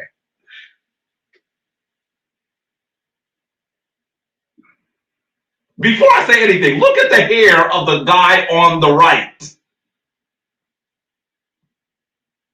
How about the features of the guy on the left? Sure, the ancient people weren't African, right? And obviously the people that Drovetti saw in the 1800s, they weren't African too, right? Now listen, this is his depiction of people he saw. I'm not trying to say that he is an expert per se, but I'm saying, why did they depict them this way? I want you to understand that we are seeing that the image of the African has been dwindling as time goes forward, but that is what those exactly are the people that populated, that created and maintained this great nation. And their presence is still not extinguished in the 1800s. It is getting less and less and less. When you go to Kemet today, you see even fewer people that you would consider Black African. But that's not what Drovetti saw. Now, finally, I just want to end with a few words from some of the scholars, because sometimes people say it's just the African-centered scholars that say that Kemet was Black. It's just the Black people that have this position. So I intentionally only included 3 scholars who are not European, who are not African. And I mentioned one scholar, one of 2 quote unquote people, I'm going to call them Egyptologists, one of 2 Black people that I know that have a degree in Egyptology. Only 2. But look at what these Europeans are saying. This book was released in 2023. It's new scholarship. It's called Ancient Africa, A Global History to 30 CE by a man named Christopher Ehret, who is a distinguished research professor at the University of California, Los Angeles, UCLA. He is an expert in African history and African historical linguistics. Listen to what he says about Kemet. This is in the whole chapter he has on the book on Kemet. And it says, Egypt was in Africa. More important, ancient Egypt was of Africa. That is not the way that the previous 2 centuries of Western scholarship have presented this history. For too long, ancient Egypt has been portrayed as if it were an offshoot of earlier Middle Eastern developments, as a region of somehow intrusive peoples coming from somewhere outside of Africa. It is long past the time for us to discard these old notions, rooted as they are in the self-serving racialist assumptions of 19th century European notions that too many people still today simply assume and never think to examine. You might think that Jabari Osaze wrote that. This is a European who studies African history. Let's continue.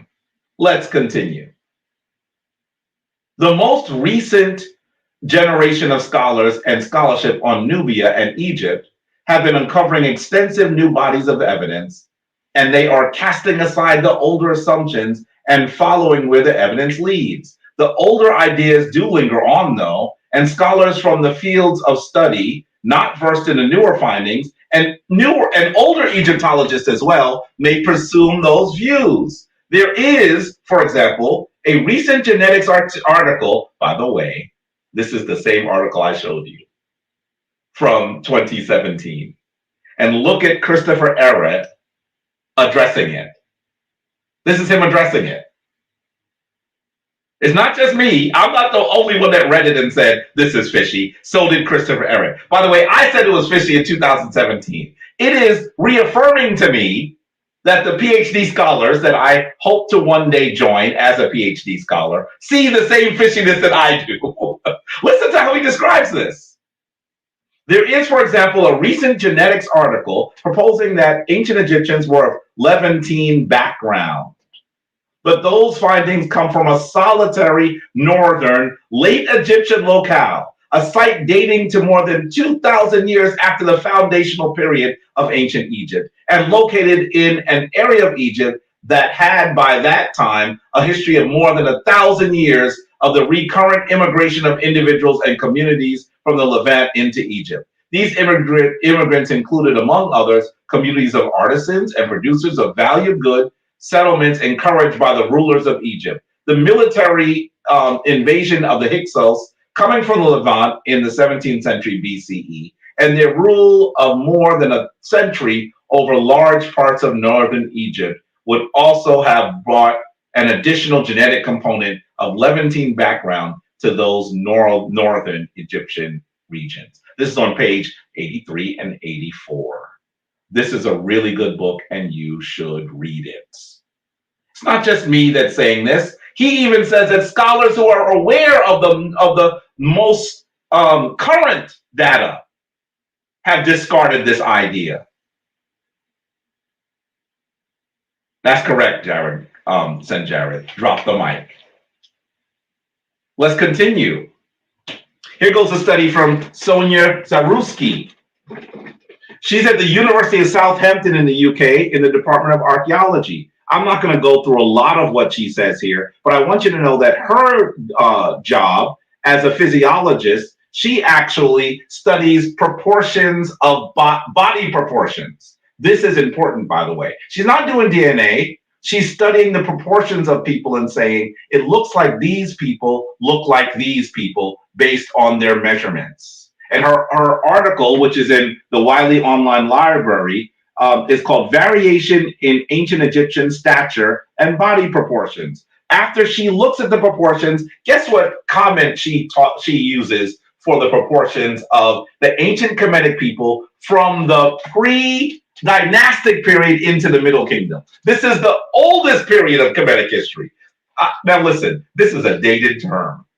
But listen how she describes them. She calls them super negroid. Wow. Not just negroid, super negroid. Is she an African-centric scholar who's biased? Super negroid. I mean, what do you say? What do you say? I'm not going to read much of what she says here, but I want you to recognize she starts by saying the ancient Egyptians have been described as having a negroid body plan. And she gives you another scholar who says the same thing, Robbins, whose work came out in 1983. You continue on and you'll see that she continues to talk about the fact that these people have the dimensions of people that are very African, is what she's really saying. That's what she's saying. And I want to just reiterate, wait, should I say this? Let me see what she says here. The values of brachial and crural indices show that the distal segments of each limb are longer relative to the proximal segments than in many African populations. She's saying that they are very African. And she goes on to says, which indicates that the Egyptians generally have a tropical body plan. Of the Egyptian samples, only the Badarian and early dynastic period populations has shorter tibiae than predicted from femoral length. Despite these differences, all samples lie relatively clustered together as compared to the other populations. In other words, these people was black. And I want you to be clear at where the time period she is looking at. She's looking all the way from the Badarian period from 5000 BCE forward to MK is Middle Kingdom. The Badarian period, which is the pre-dynastic era, the early pharaonic period, I don't know why, EPD, then into LPD, that's the late dynastic, pharaonic dynasties, I think is what that stands for. The early dynastic, the old kingdom, the middle kingdom. Look at how many bodies she's looking at. Do you see that? Her total is 150 bodies from the oldest period, and she even shows you the sites. And she says that they're what? Super Negroid.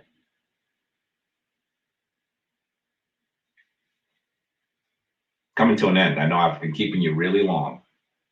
By the way, this person, Stuart Tyson Smith, is an Egyptologist.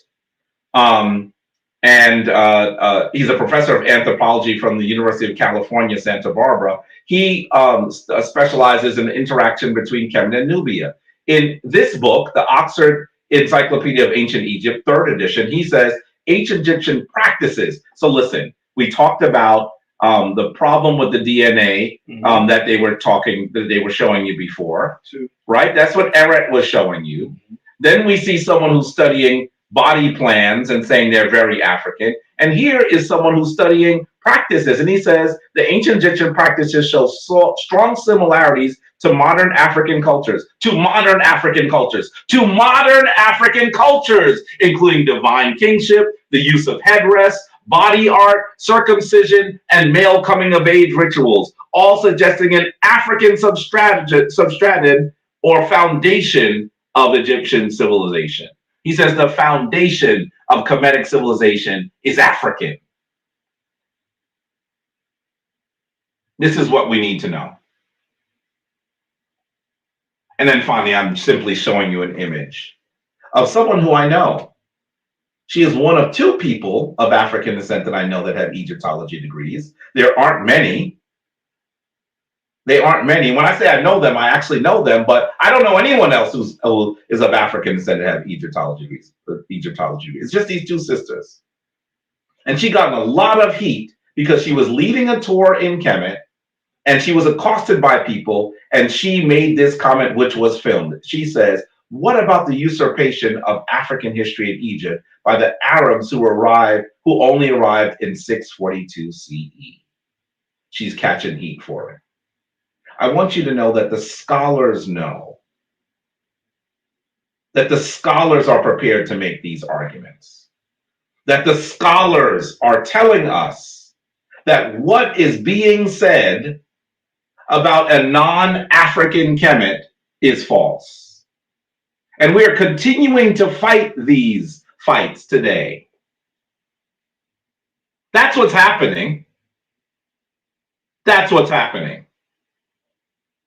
We have to get to the point where we are prepared to defend our ancestors. And I want to say to you, I'm really not saying that those people who we consider Arabic that live there today don't have any African parentage. That's not what I'm saying.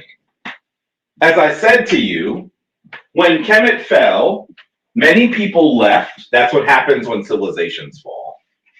And in addition to that, not only can we say that some people left, but we can also say that successive waves, large waves of foreign people coming in would have changed the phenotype of the people. They would have intermixed with some of the people that lived there, and they would have then looked very different. Just like if you look at my 5th great-grandfather, he's not going to look like me. He's going to look a lot different because of the admixture in my DNA.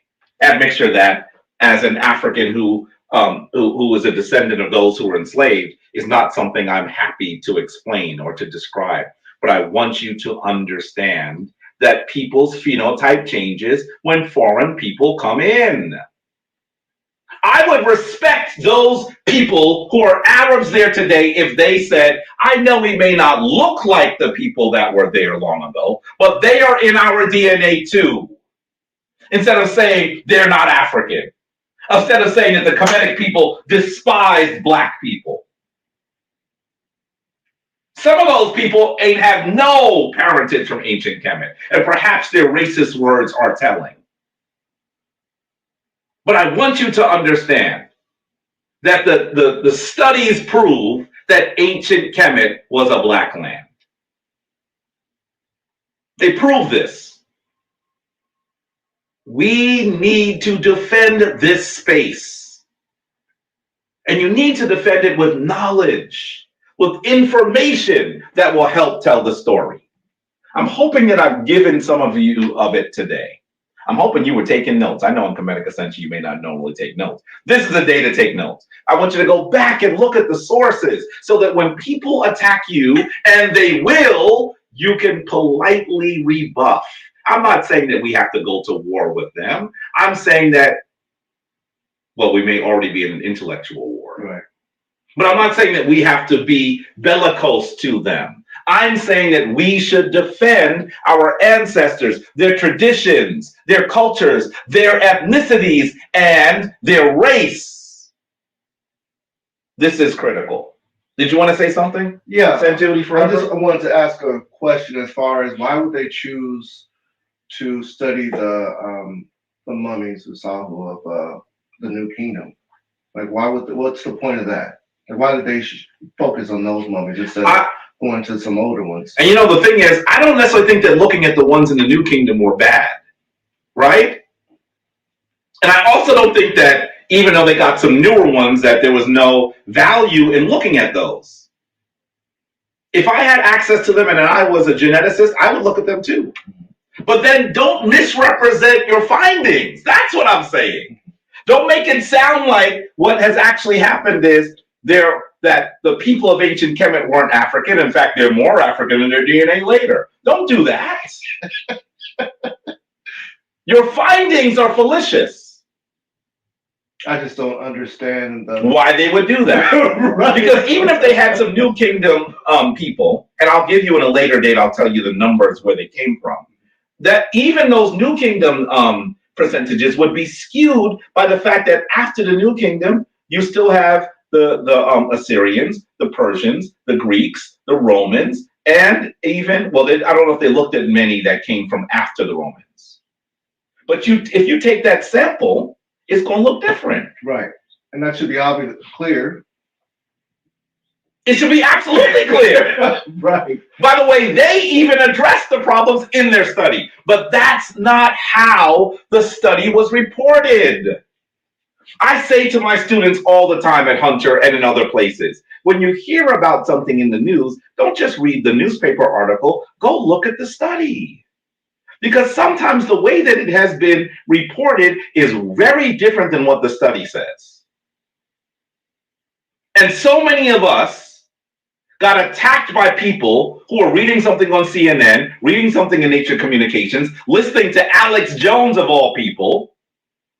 And we should have simply gone to the study and say, this doesn't say what you say it's saying. Right. When you hear people say they've looked at the DNA, say, okay, what study are you referring to? What? When you say they looked at the DNA, what study are you referring to?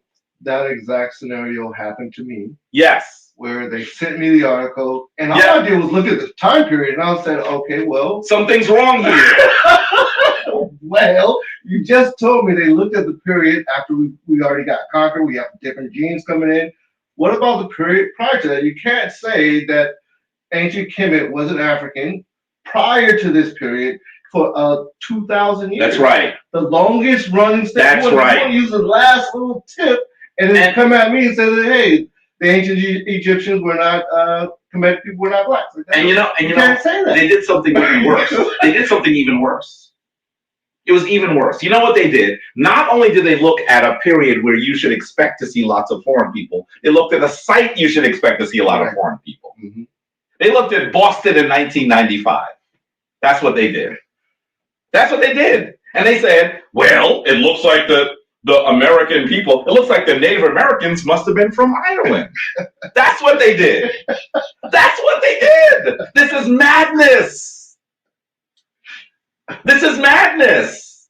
And I'm going to tell you that now the people that put that study out are on their back heels because the rest of scholarship are saying this study is not representative of the nation of what you say it is. And that's what Christopher Ehret is saying. It wasn't just, do you know how reaffirming it was to read in a book Right. that a PhD scholar said, oh, this is wrong? Because I read it and said this is wrong. It was reaffirming to see that. So I'm saying to you, family, we know who the Kemetic people were. It was super Negroid. We know who the Kemetic people were. On the screen, you're seeing an image, by the way, of the person that founded Kemet Namer and the person who was considered a new founding father, Mentuhotep II. When you look at them, you know who you're referring to. They want you to not trust your lying eyes. That's what they want you to do. That's what they want you to do. And then they pull stuff that doesn't prove their argument and they lay it at your feet. And if you're not paying close attention, you might get shook. You might say, well, maybe what I'm doing is wrong. Because as I was on Sonnetter, some people who were well-intentioned were saying, well, I like Jabari, but the DNA story has been told. That's a reasonable thing to say if you believe what you're reading. Right. Science is science. Yes, DNA is really good, but you have to ask yourself a question. What period are they drawing these from, and from where? Right. This is simple. This is simple. Mm-hmm. How about if later people happen upon there's some kind of cataclysm and New York City is frozen where it is now, and they happen upon the studio of Ptah. And they say, look at this stuff. This is all Kemetic. We don't really know who did it, though. How about we look at a sample of the people nearby? Wow. They would say, you know what? It must be the Chinese. You have to put some common sense on the samples. That's what I'm saying to you. Those of you who don't go to the studio of Ptah didn't even get that. He does, because I know he's from Phoenix, but he's up in here a lot. The city of Ptah is located in Chinatown in Manhattan. You have to say, is the sample from a period and a place that is representative of what we are seeing? If you ask those questions, now all of a sudden what happens falls apart. And did you hear Christopher Ehret? He said, the new scholars are not agreeing with this old stuff anymore. Had you heard that? Had you heard that the new European scholars are no longer making the case that the ancient Kemetic people were European or were Mediterranean or Arabic? Did you know that? That book came out last year. It's less than a year old. Less than a year old. Did you know that? When is that going to filter to our community? Or are we going to allow some people in our community, some people who are not well-intentioned, and others who just think that they read an article and this must make sense, that the case must be finished, must be out now? Those folks are going to say we should no longer look at Kemet as a place that was created for and by Africans. That's what's going to happen. The headline is what it is that they're reading, and it's kind of sustaining the information that the Europeans have been putting out for the last 100 years. That's right. And the new European scholars are disagreeing. What? Right. What? I didn't know that until I looked at looked at their work. Because listen, I have been doing this for a long time. And I know the scholars I read in the 90s and the 2000s, many of them were saying this thing about these Kemetic people being black is ridiculous. That's what they were saying. But I know that what I was reading said, no, but what you're saying has to be false. It has to be false. Yes. And now European academia is catching up. And they're not just catching up and staying quiet, they writing books, y'all. I don't even have to go to the African scholars. You don't have to just listen to me. Jabari's biased. Okay, is Christopher Ehret biased? Is Sonia Zrzewski biased? Is Stewart's what's his last name? Scott, I believe. Is he biased? Stuart Smith, is he biased? I didn't talk to you about the African scholars. I wrote a whole chapter in my book about the Africanity of Kemet. I didn't even get the benefit of this new stuff. Right. I wrote that book 9 years ago. What would it say now? You would turn to the chapter and just see me like this. And then turn to the next chapter. And then be, hold up, wait a minute. He just put a picture of himself looking like this? Bruh. Because the information is out. We have to push back. And I know that this is not about practice today. I get it. Thank you for indulging me. But I think that if you're going to be a practitioner of Kemetic spirituality, you need to be able to tell the story. When you say that we are following the positions of our African ancestors, and people say, what's wrong with you? They're not Africans. You have to say, well, okay, you're making an interesting argument. Tell me why. And when you hear them make ridiculous arguments, politely explain that what they're saying is a ridiculous argument. This does not have to be heated unless they want to get heated. Unless they want to get heated, we can shift to that gear too. But we should begin by educating our people and everyone else. True. And everyone else. Did Kevin Hart? Did Danny Glover? Did they read what Christopher Ehret said? Imagine if Kevin Hart said, well, I know you said that I'm wrong, but here's a PhD scholar from UCLA agreeing with me. I know I'm just a comedian. Why don't you argue with the scholar? Right. Who was bold enough to publish a book? This is important. But we should not expect Kevin Hart to be the defender. Kevin Hart doesn't have the information that you have, beloved. He has common sense. That's what he has. And that has secured him. But we need to go further than common sense because we are the practitioners. We're the ones that are supposed to feed the information to the Danny Glovers, the information to the Kevin Harts. That's our job.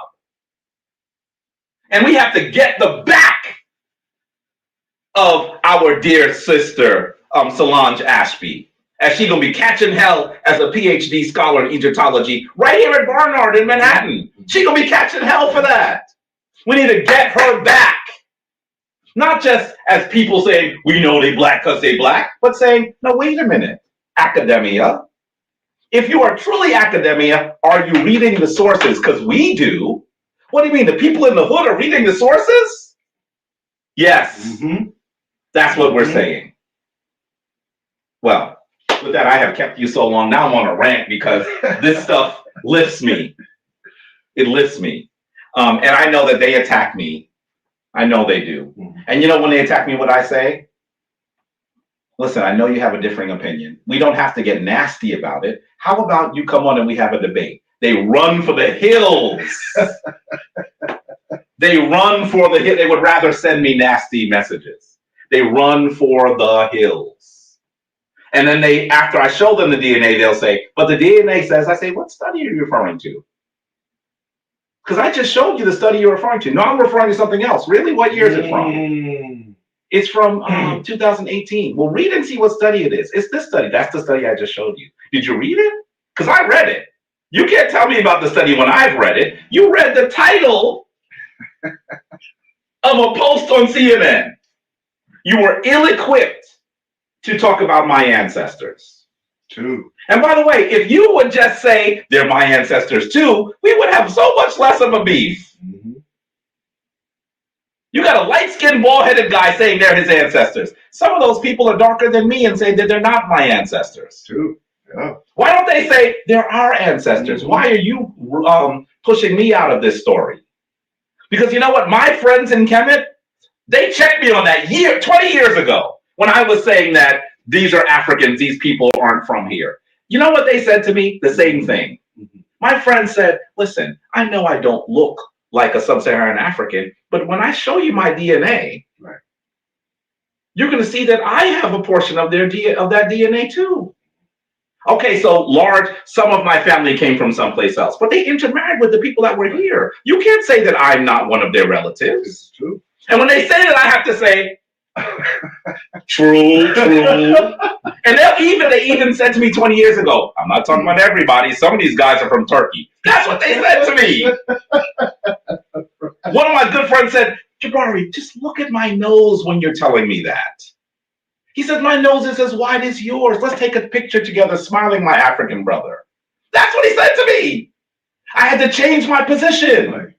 The logical reading of the information tells us that some of those people there are relatives. Mm-hmm. They just have another admixture, just like we have another admixture. We got to do better. Well, with that, let's do our final affirmation. So I'm not talking forever. Let's do this.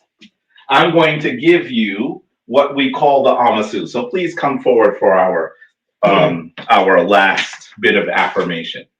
This prayer is one of the oldest prayers ever recorded.